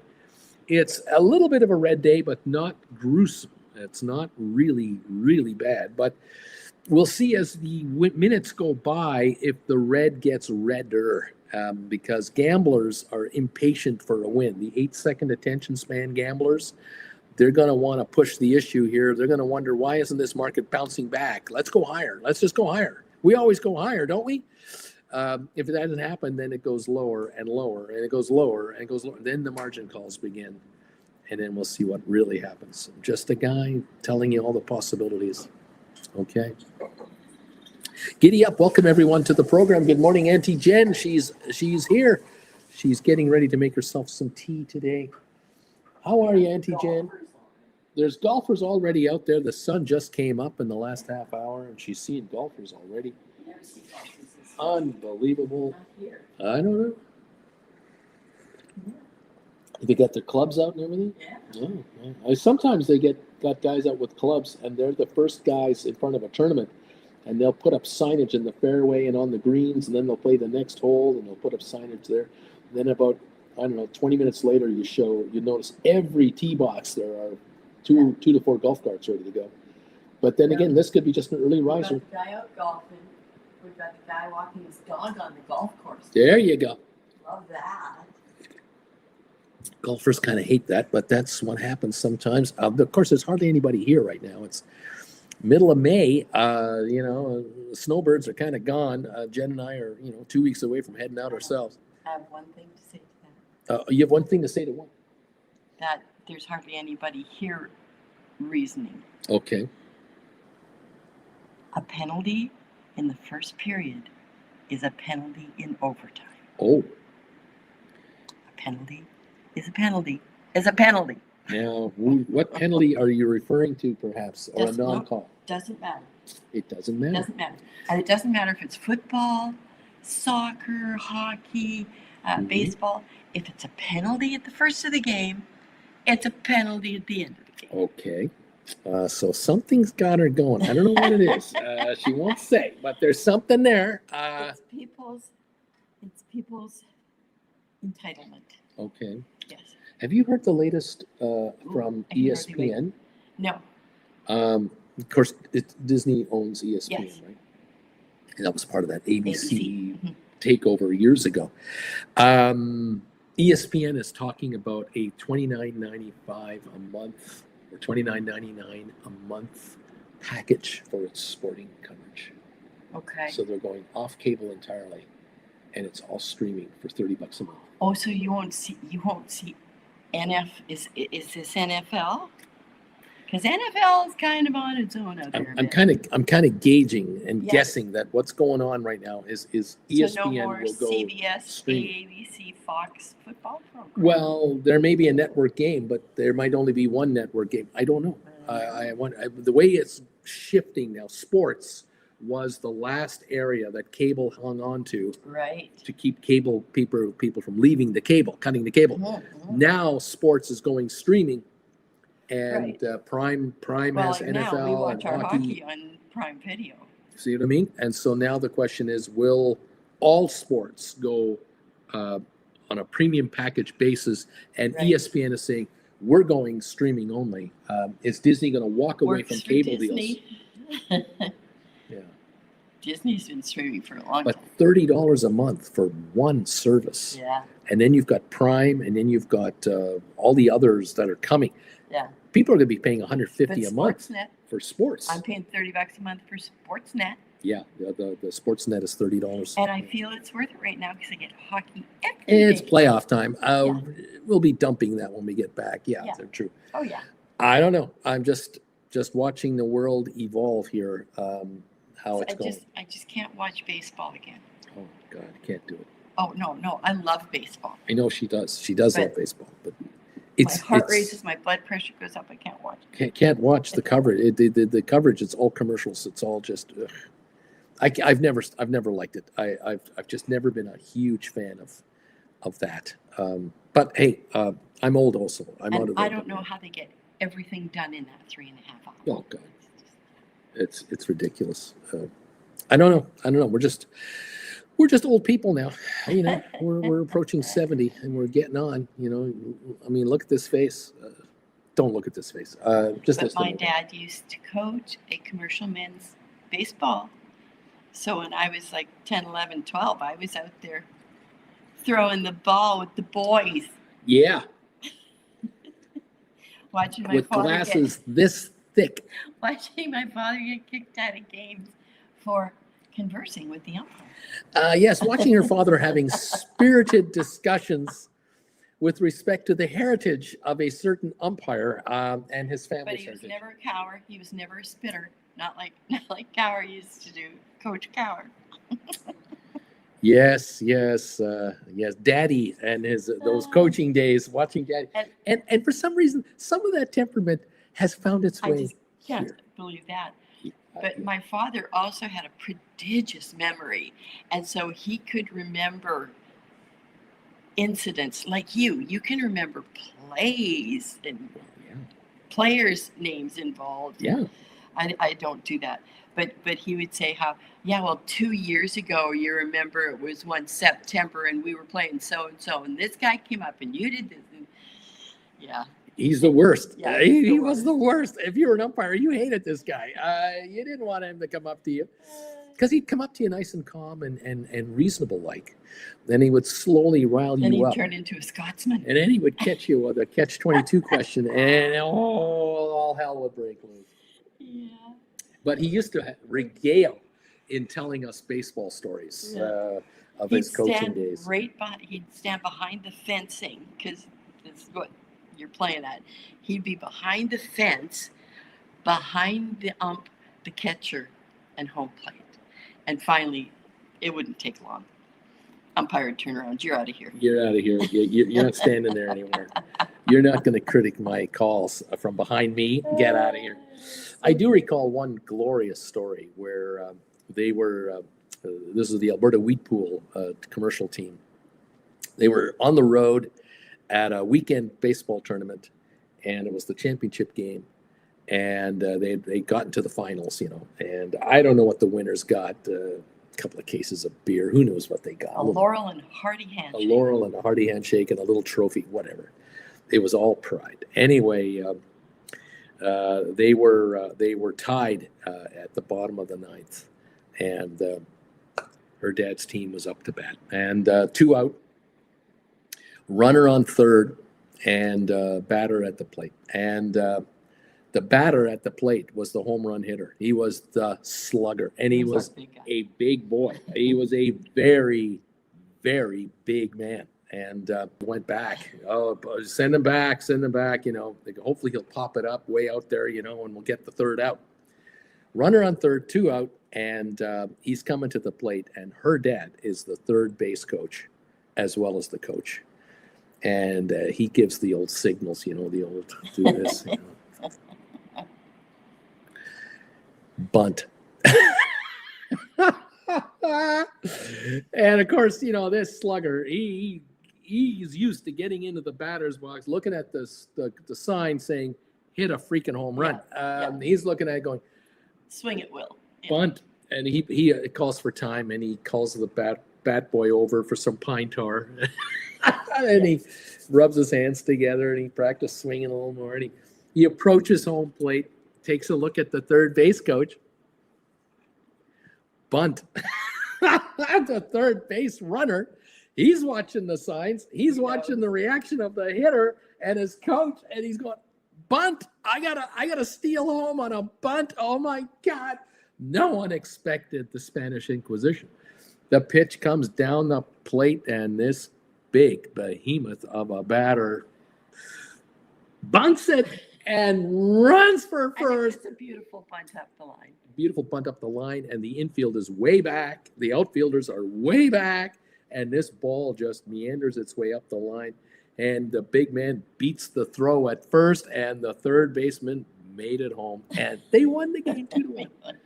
And the drinking started. Oh, and the story of lore just kept.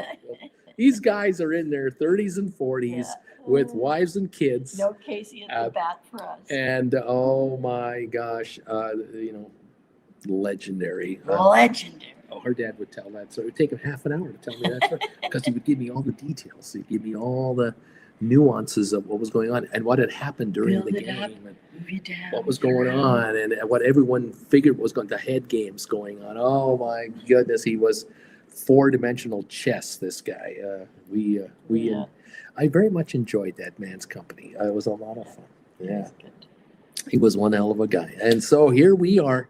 Here I am trying to tell you how to play four-dimensional chess in option writing. And hopefully it's working for you, and I'm sure it can. Would you like to enjoy the company of a bagel? Well, you see, the company of a bagel is always good company to keep. And I'm thinking today, if we've got ham and we've got cheese and we've got some eggs, Yeah. we okay. got a winning formula here with some ketchup to enjoy the awesomeness of a bagel today. That is warm.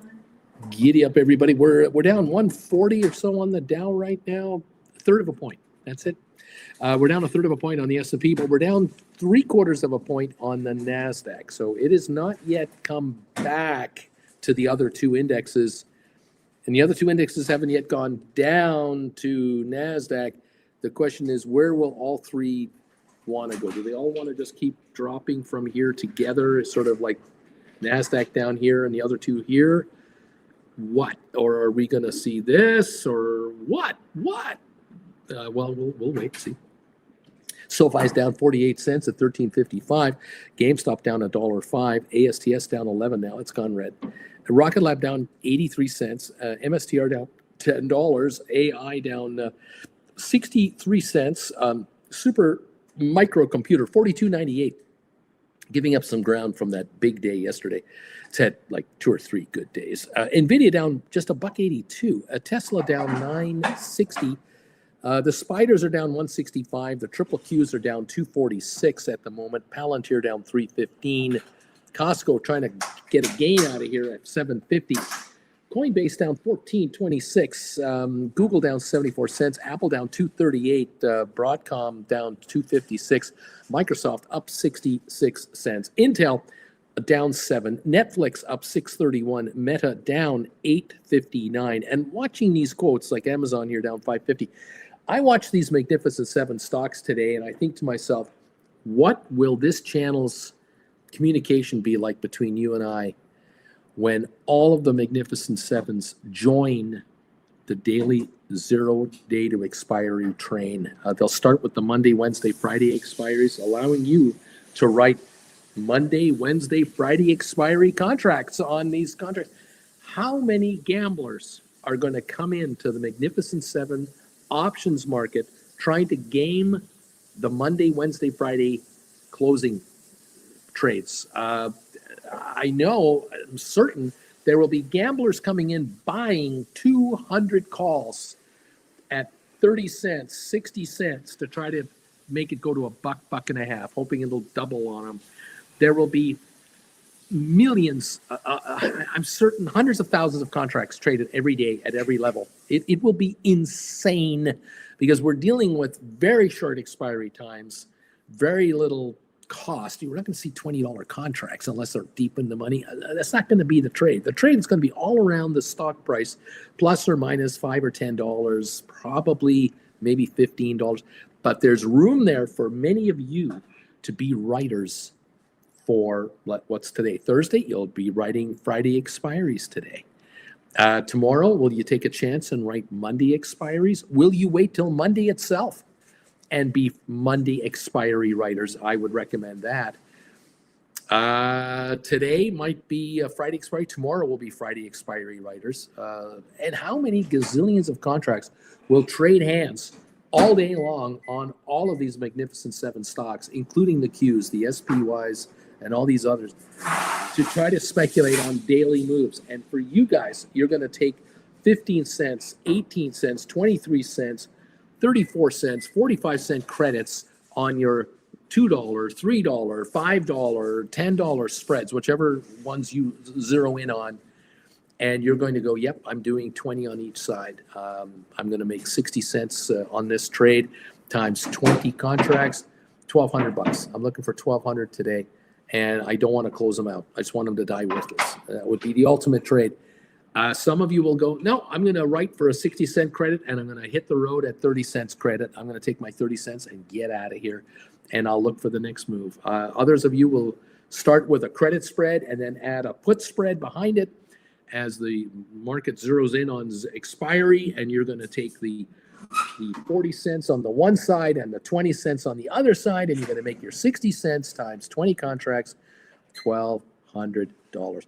That's the play you're going to play with, and that's 20 times a month, 24,000 a month. That's how you're going to play it. I see the future. Whenever I see these quotes, I go, oh my God, this is going to be insane. It's going to be absolutely insane how active these option markets are going to become. And there will be, within a year from now, there will probably be 100 stocks that will be Monday, Wednesday, Fridays. 50 of those will be Monday, Tuesday, Wednesday, Thursday, Friday expiry. It's only going to get bigger and bigger and bigger. 2-3 years from now, there could be 500 stocks trading with 0 day to expiry contracts. And we may have $15 billion, $15 trillion in play in the options market, maybe 20 trillion in play. This is where the market is going. You've got to be ready for this. You've got to be prepared. You're in training right now. Believe it or not, this is it. Anyway, it is what it be, and that's what it be. Thank you, everyone, for popping through here. I really appreciate you today. Splair thinks we're going lower. Good morning, everybody. Good morning, Auntie Jen from Splair and Richard Glass. Jeff Glass says, I wrote $13 SoFi cash ticket puts that die next Friday for 25 cents. And GameStop $27 cash ticket puts that expired the 20th of June for $2.17. I am taking money from these cash ticket put gamblers. The $13 SoFis, even at the stock at $13.50, are out of the money. I'm taking the quarter. I'll take it. Z Estate, when is the next class? I'll keep you posted, probably when we return to Calgary. Mike H, that's why I just sailed the high seas, Uncle B. Mike Gar. Z Estate, 139 thumbs up. Mike H, Jeff Class, I have an order in for SoFi 13s. Same date for 27. I'm trying to get 27. Ayami Sata, a star pitcher from Japan, made history on May 11th by becoming the first woman to play in a professional men's baseball league in Canada, the Toronto Maple Leafs baseball team. Henry just wrote a cash secured put, Rocket Lab, $21 strike, expiring July 18th for $1.80.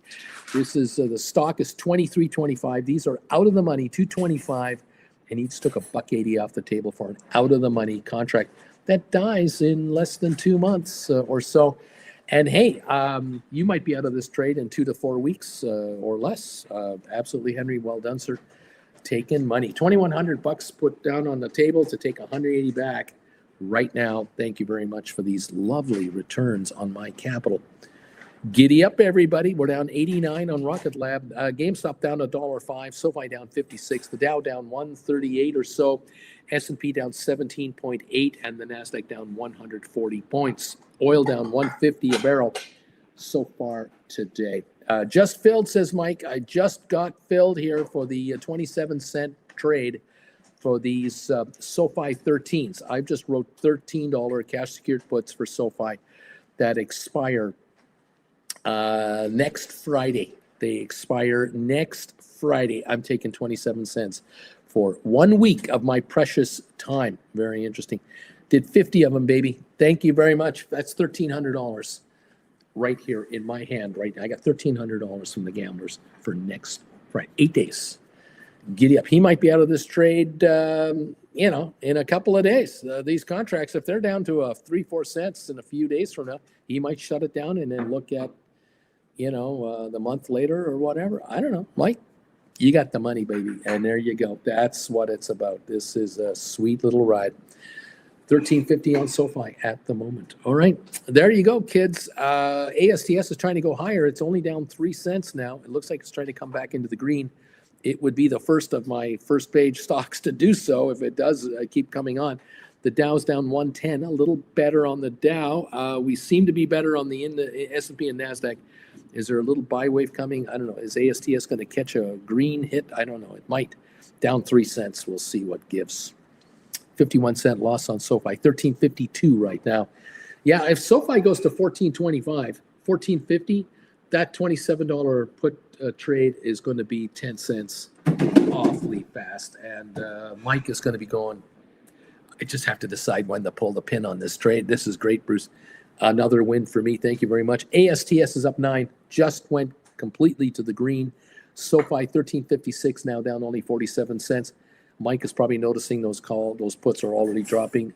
So he and his friends are enjoying the way this market is playing itself out. Jeff Glass and Mike are probably going, yeah, we're already up on this trade. The stock is 13.57 now, and the contracts are 57 out of the money, not 50 out of the money. Ha! And of course, at the end of the day today, another day gone. There you go. Jeff Glass says, nice going, Mike. Nice going. Nice little right there. Welcome to the party, pal. Here we go, kids. Welcome all of you to the show. All right. The Dow is down 77 points. There's been an improvement there, about 70 points improvement. How long it'll last, I don't know. How far it'll go, I don't know.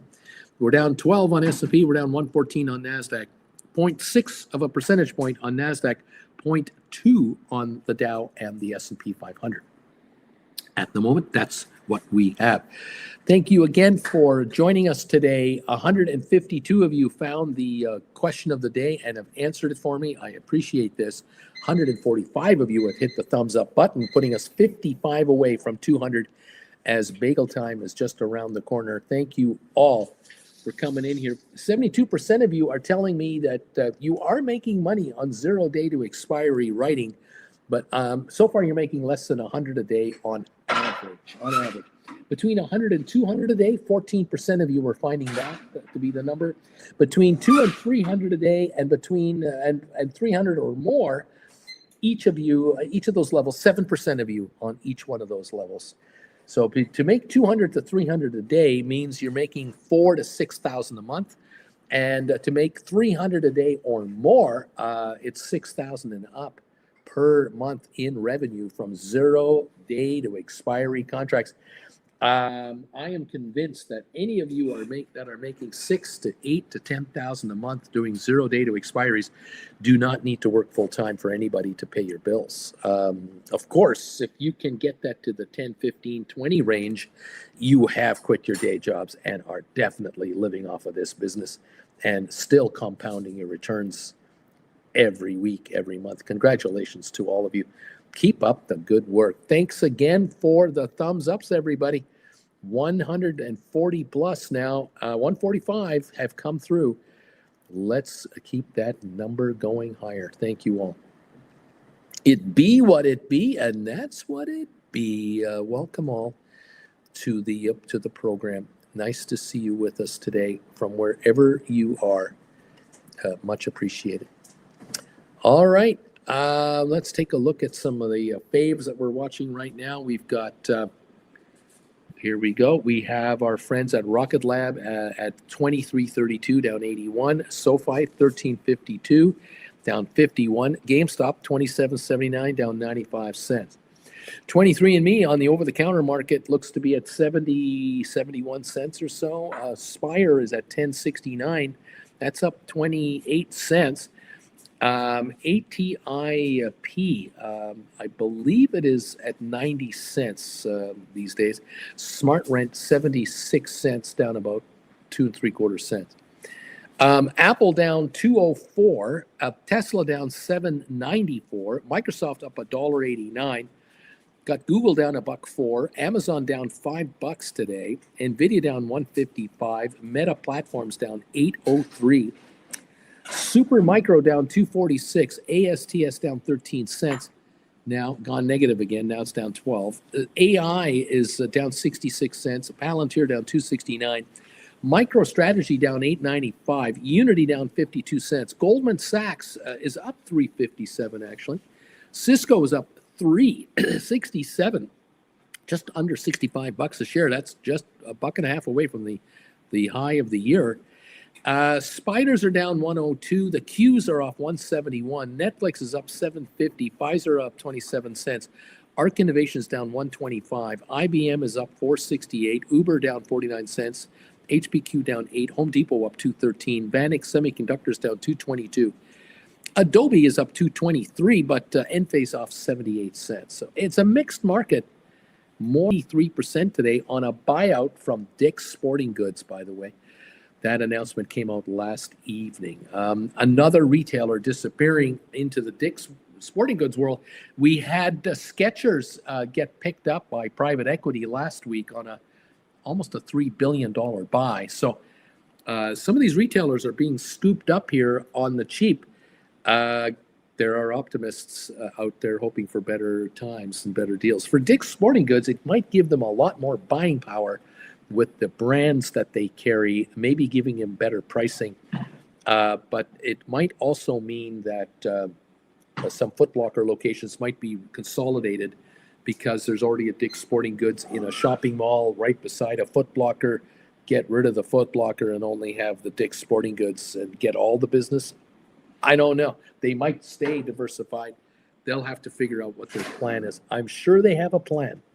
How it'll all work out, though, in the end, I don't know. There you go, Jeff Glass. I feel okay paying $12.75 if I get a sign. If this stock drops and I have to buy this stuff at 13, give it to me at $12.75. I don't mind this stock. There you go, Mike. I'm thinking the same way. Jeff and Mike are on the same page. Henry, hi, Uncle Bruce. There's new ticker just went for $40. What are your comments? What is Way? Who is Way? Why is Way? Which way is Way? I don't know what Way is. Anybody want to tell me what Way is? Who are these guys? Waystar Holdings. Okay, 39.25, 39.19. What is Way? Who engages in the provision of healthcare organizations with mission-critical cloud software that simplifies healthcare payments. Its enterprise-grade platform streamlines the complex and disparate processes healthcare provider clients must manage to be reimbursed correctly while improving in the payments experience for providers, patients, and payers. The company's founded in the year 2000.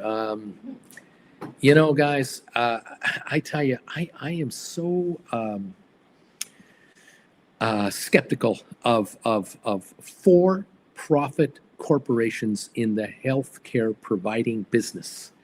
It just screams at me, there's way too much money in the business of healthcare to not make profits and to not take a company public, to not to pay these listing fees and auditing fees, and then to get Wall Street involved. And God, Americans' money is just being pilfered, siphoned everywhere to create the system rather than provide the coverage, provide services. I shudder to think. I'm just a guy in front of a computer holding the most delicious bagel you can imagine. Ham and egg and cheese and sesame seed.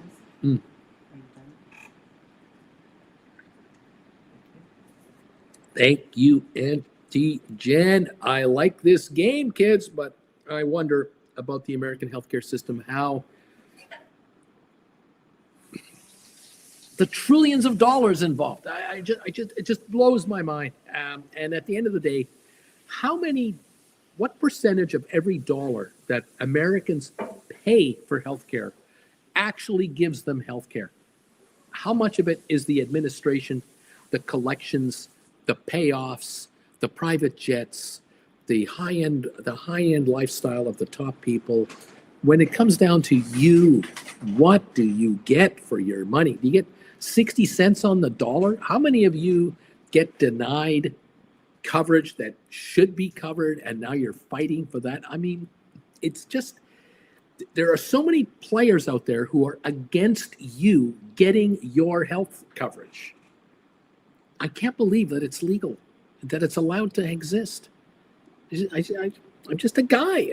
I'm just, I feel that every dollar should be justifiable, and it should be for you and your health coverage. It's a human right. I don't think it's that it's a made for Wall Street business. I don't go there. I have a problem with that. Mike, and then we just write cover calls if assigned. Yes, if you get assigned, you write cover calls. Mandu number 5, bagel time. Thank you, ma'am. Jeff Glass, same Mike. If assigned, I would be doubling my SoFi shares, and I could write cover calls on this half, and hold the others. It's easy going here. Lisa, I wonder what premiums RFK Jr. is paying for his health insurance. Yeah, right. Jeff Glass, nice going, Mike. Way to go, kids. Making money. Let's enjoy this bagel and see if the market wants to work for you today.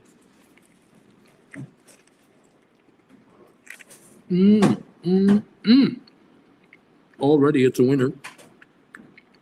I love this. Thank you, everybody, for being here. Thank you for joining Jennifer and I from wherever you are. Oh, this bagel is beautiful.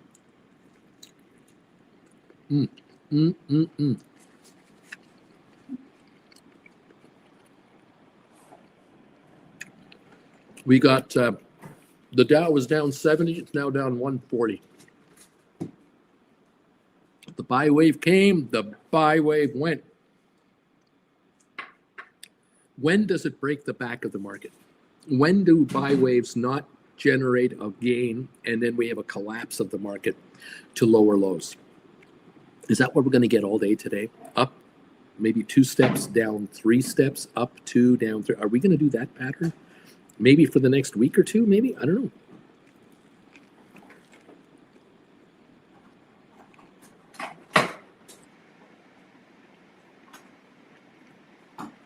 Hmm.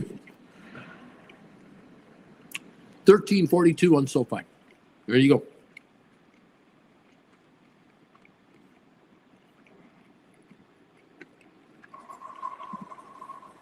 Thanks for joining us today, everybody.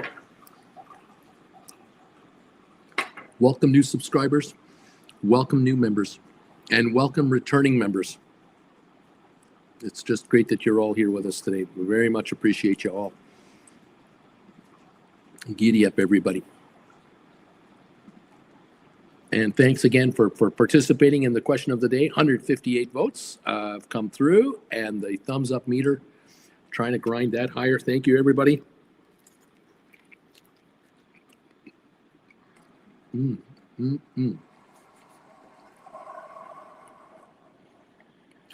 152 thumbs ups. Thank you.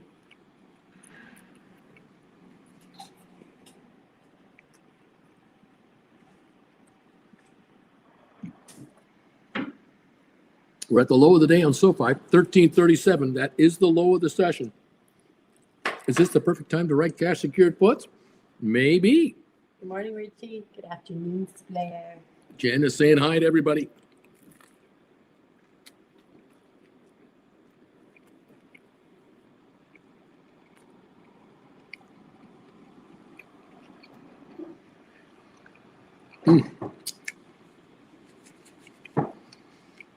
Thank you all for being here today.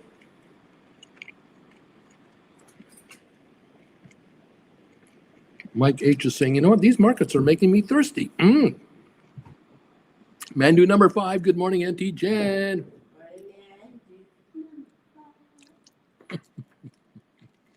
Did you have you been following the controversy about Billie Eilish at the Met? What she wore? Apparently, there's a picture out there, and social media is just ripping her a new one on it. And she finally came out this morning saying, you know, I'm on tour and I wasn't at the Met. I wasn't even there. I wasn't there. This is an AI. Like, people, pay attention. Yeah. I know you can't believe anything anymore. You can't believe anything you see. Tom says, it's AI, Jen. It's AI. The bagel isn't real. It's all AI generated. He ate this bagel yesterday. Just take a look at the tape. He ate this bagel on Tuesday. They've just skewed it a bit, that's all.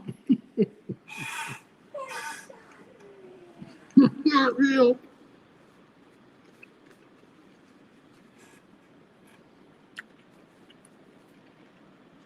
So is Rogers going to join the Steelers? I hope not. I don't know. I don't want to look. He's afraid to look. How's that? I don't want to look. No. Who's going to play quarterback in Steeler Town this year? They got rid of their draft pick, their coveted guy from 3 years ago. They got rid of him. They got rid of their hot receiver, Pickett. They got rid of him. Well, because he really was very good at catching Pickett. But, and you know, sometimes you get a little attitude in the locker room, and that's not Steelers. Steelers just can't seem to find the right formula of guys who are buying into the big picture. Too many individualists, it seems, and they part ways with these people. Too many Sanders and their daddies. And a lot of these guys that leave Pittsburgh and go elsewhere don't seem to do very well. once they leave Pittsburgh. They become stars in Pittsburgh, but then they go somewhere else and they don't shine like they used to shine, especially running backs. I would go to a city where there's just not the same attention paid to them. Not that Pittsburgh doesn't have the Pirates and the Penguins, but they're a very loyal fan base. What can I say? Charlie is saying, "Oh, I have not lied with Mike. Mike, happy birthday to the New York Rangers, founded on May 15th, 1926. Congratulations." Whoa, New York Rangers. The non-playoff bound New York Rangers. Oh my, what an ugly year they just had.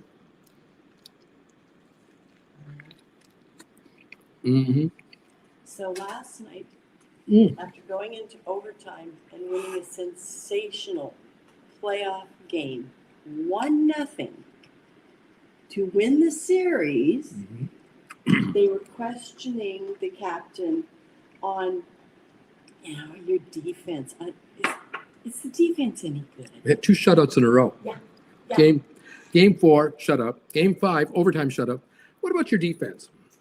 You think that might be your weak sister right there.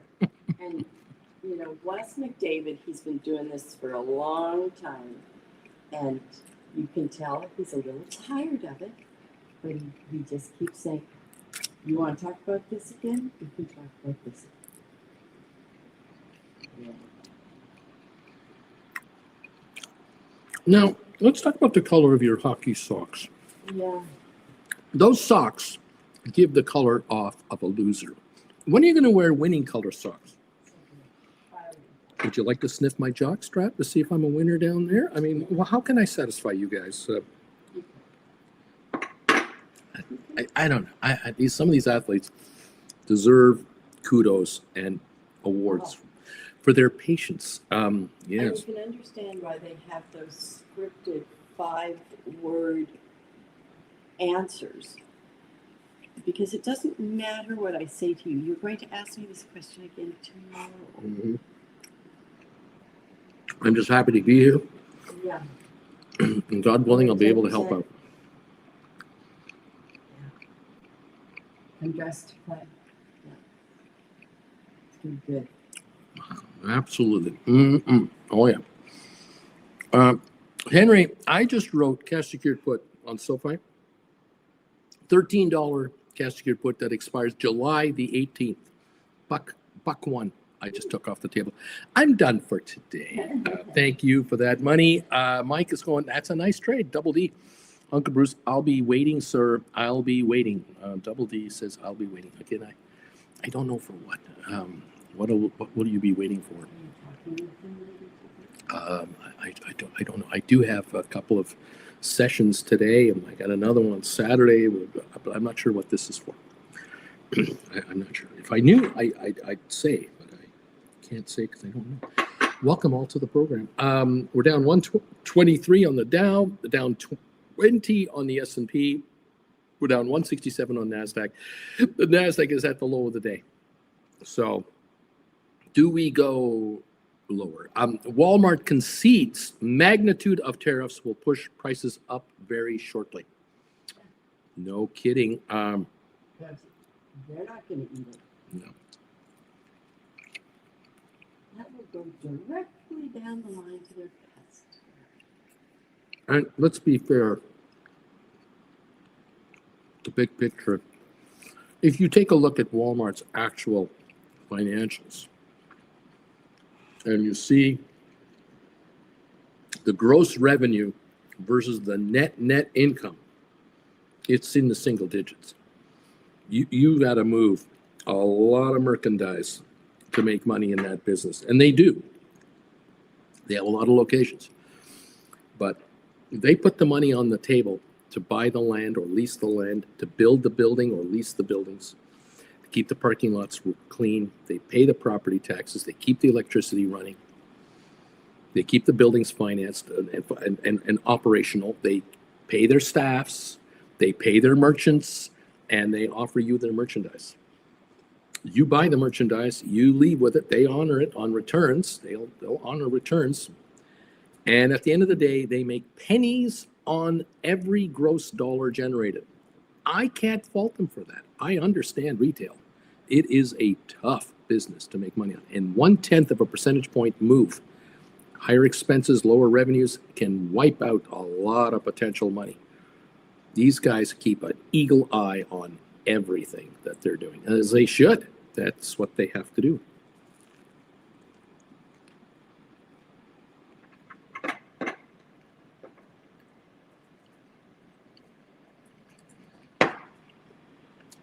To me, if you're an American or you're a Canadian,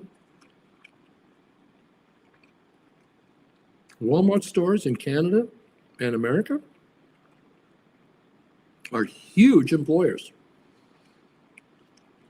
They don't pay $1 million a year salary to people working at the checkout counter, okay? And we understand that. But boy, do a lot of people get their start at Walmart, and do a lot of people who want part-time work find it at Walmart. There's something to be said about that. Success of Walmart is to be actually applauded, not derided, I think, personally. Anyway, it be what it be.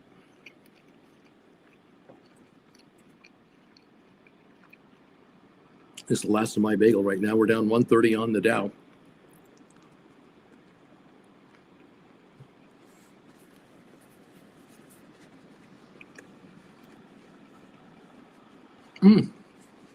Fantastic. Thank you, Jen. You did it again. Thank you so much.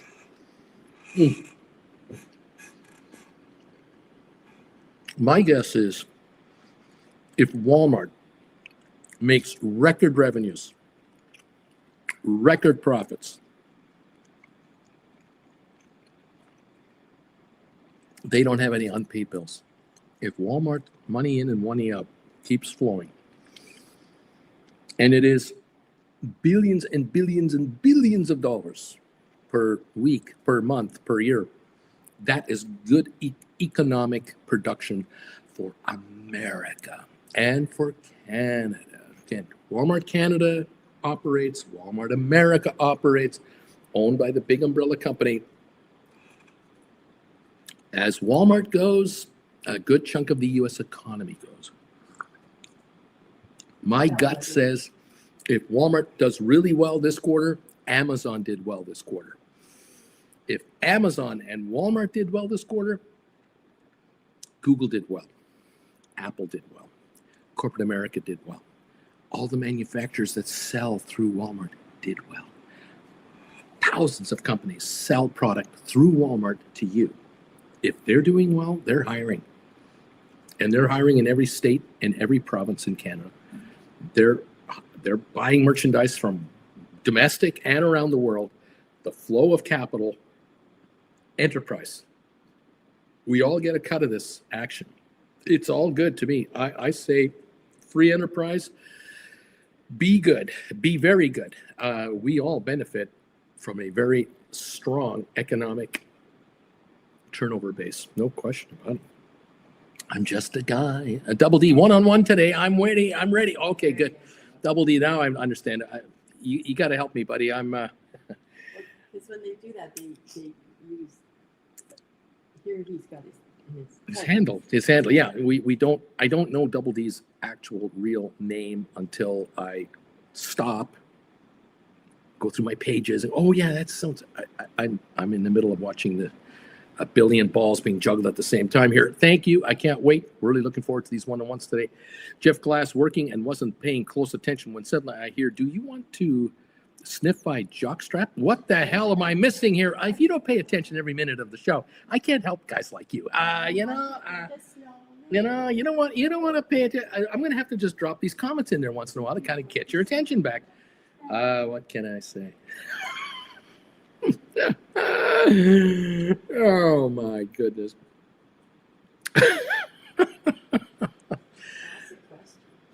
Stop with the questions. Thank you everybody for being here today. Thank you for joining me. Thank you for joining Jennifer and I today. Much appreciate you all. Have a great day out there today. Make a ton of money again. Keep this game going, you guys. Get richer, please. Keep pulling money out of the stock market any way you can. 161 of you now have answered my question of the day. I cannot tell you how much I appreciate this. It was a specific question today, for sure. It wasn't one of those questions that every one of you could have answered, because not all of you do 0 days to expiry contracts. I get it. But thank you for those of you who have taken the time to answer that question. Also, 153 thumbs uppers. Thank you. 47 needed to get to 200. I don't know if we have a chance in the after hours. If any of you watching on the rerun, please help us out with the thumbs ups. If you can hit it, that would be great. I am generating more than $300 a day writing 0 day to expiry contracts on credit spreads. 7% of you out of 161 are saying, yep, I am doing that. That's about 10, 11 of you are doing 300 a day or more in profits. That's 6,000 a month or higher. 6% are saying 200 to 300 a day, Bruce. And 14% of you are going 100 to 200 a day, Bruce. And we're now to the point, Bruce, I'm making 100 to 200 bucks on a typical day. That's 500 to 1,000 a week I'm now generating from writing 0 day to expiry contracts. This is significant. When we see this, when I start seeing this kind of stuff, 500 to 1,000 a week coming out of 0 day to expiry contracts, this is big. This channel 6 months ago, I don't know if I'd have had 100, not even 100 people answer this question. It might have been 50 of you that might have even bothered answering this question. I got 162 right now answering today. 72% of you are saying, yes, we're writing 0 day to expiry contracts, but only early on, and we're not yet making 100 bucks a day, but we are making money every day, but not yet 100. Well, that number, I think, is going to improve over the next few weeks and months. I will not be surprised if I ask this question 3 months from now. There will be over 300 of you replying to it, and I can see 50% of you doing less than 100, but the other half will be doing more than 100, 200, 300 a day. I might have to put in a category that goes up over 500 a day. It won't surprise me to see 10% of you at that point making more than 500 a day. That would be really, really, that'll show me a lot more than it's showing me now. This is already impressive. I'm very impressed with this result. I thank you all for participating in today's poll question. Thank you for the thumbs ups. If you're able to find that button for me, please hit the thumbs up button. Give us some additional momentum. I do appreciate it. Thank you for being members, and thank you for renewing your memberships, becoming Gold Bagel members. You're the best. We're going to try to help you get richer if at all possible. We'll try ways, and we'll keep digging up ways for you to grow your values out there, grow your dollars, because corporate America may or may not be in your corner right now. You may be up against it sooner than you ever thought possible. I would not be surprised in the next 6 months that a number of you who are here all the time are saying, I can't believe it, but I got laid off. Or I can't believe it. I know 5 people that I've been working with for years and years, and they were all let go in the last couple of months. I think I'm online here to get dumped. But Bruce, because of you, and I've been here now for 3-4 years, I have set myself up that if they dump me and buy me off, I'm ready to go. I am ready to be a full-time player from my house. Thank you very, very much. Excellent, everybody. Thank you. Thank you. Charlie's saying, hey, my 521, 523 triple Q call spreads are looking good. I'm up 40%, Uncle Bruce, on my triple Qs right now, having written those just this morning. We're at 516.11, down 257. This Q hasn't gone anywhere. I mean, it's down a couple of bucks. It's all doing. He's at 521.23 on the calls. The Qs are 5 behind the money on these contracts. His contracts are dying, which is exactly what he wants. Nice going, Charlie. Have a relaxed day, everybody. Says Blair. Mike, thumbs ups, Bruce. James the Misty Tree. Neat. Jeff Glass, hitting the knee emojis. Mike H. I wish I had enough cash to write 0 days to expire on SPX. It will come. Don't worry. One is in the house saying, Nate, Nate, Nate, Nate. Splair, Uncle Bruce, the survey is sometimes disturbing my chat, so I have to choose one, and 0 is part or below 100. It's okay, Splair. Don't worry. You'll be answering these questions down the road where you're going to be going, only 300 a day? Only 300? Why did you talk to me, man? I'm making more than 1,000 a day here. Why don't you ever have quizzes for me? It's okay, Splair. It's all good. You'll be fine. We'll all be good. Thank you, everybody, for joining me. Have a wonderful rest of your day. Jen and I are going to say our goodbyes after I say hi to Stephen Butler. In 3, 2, 1, bye.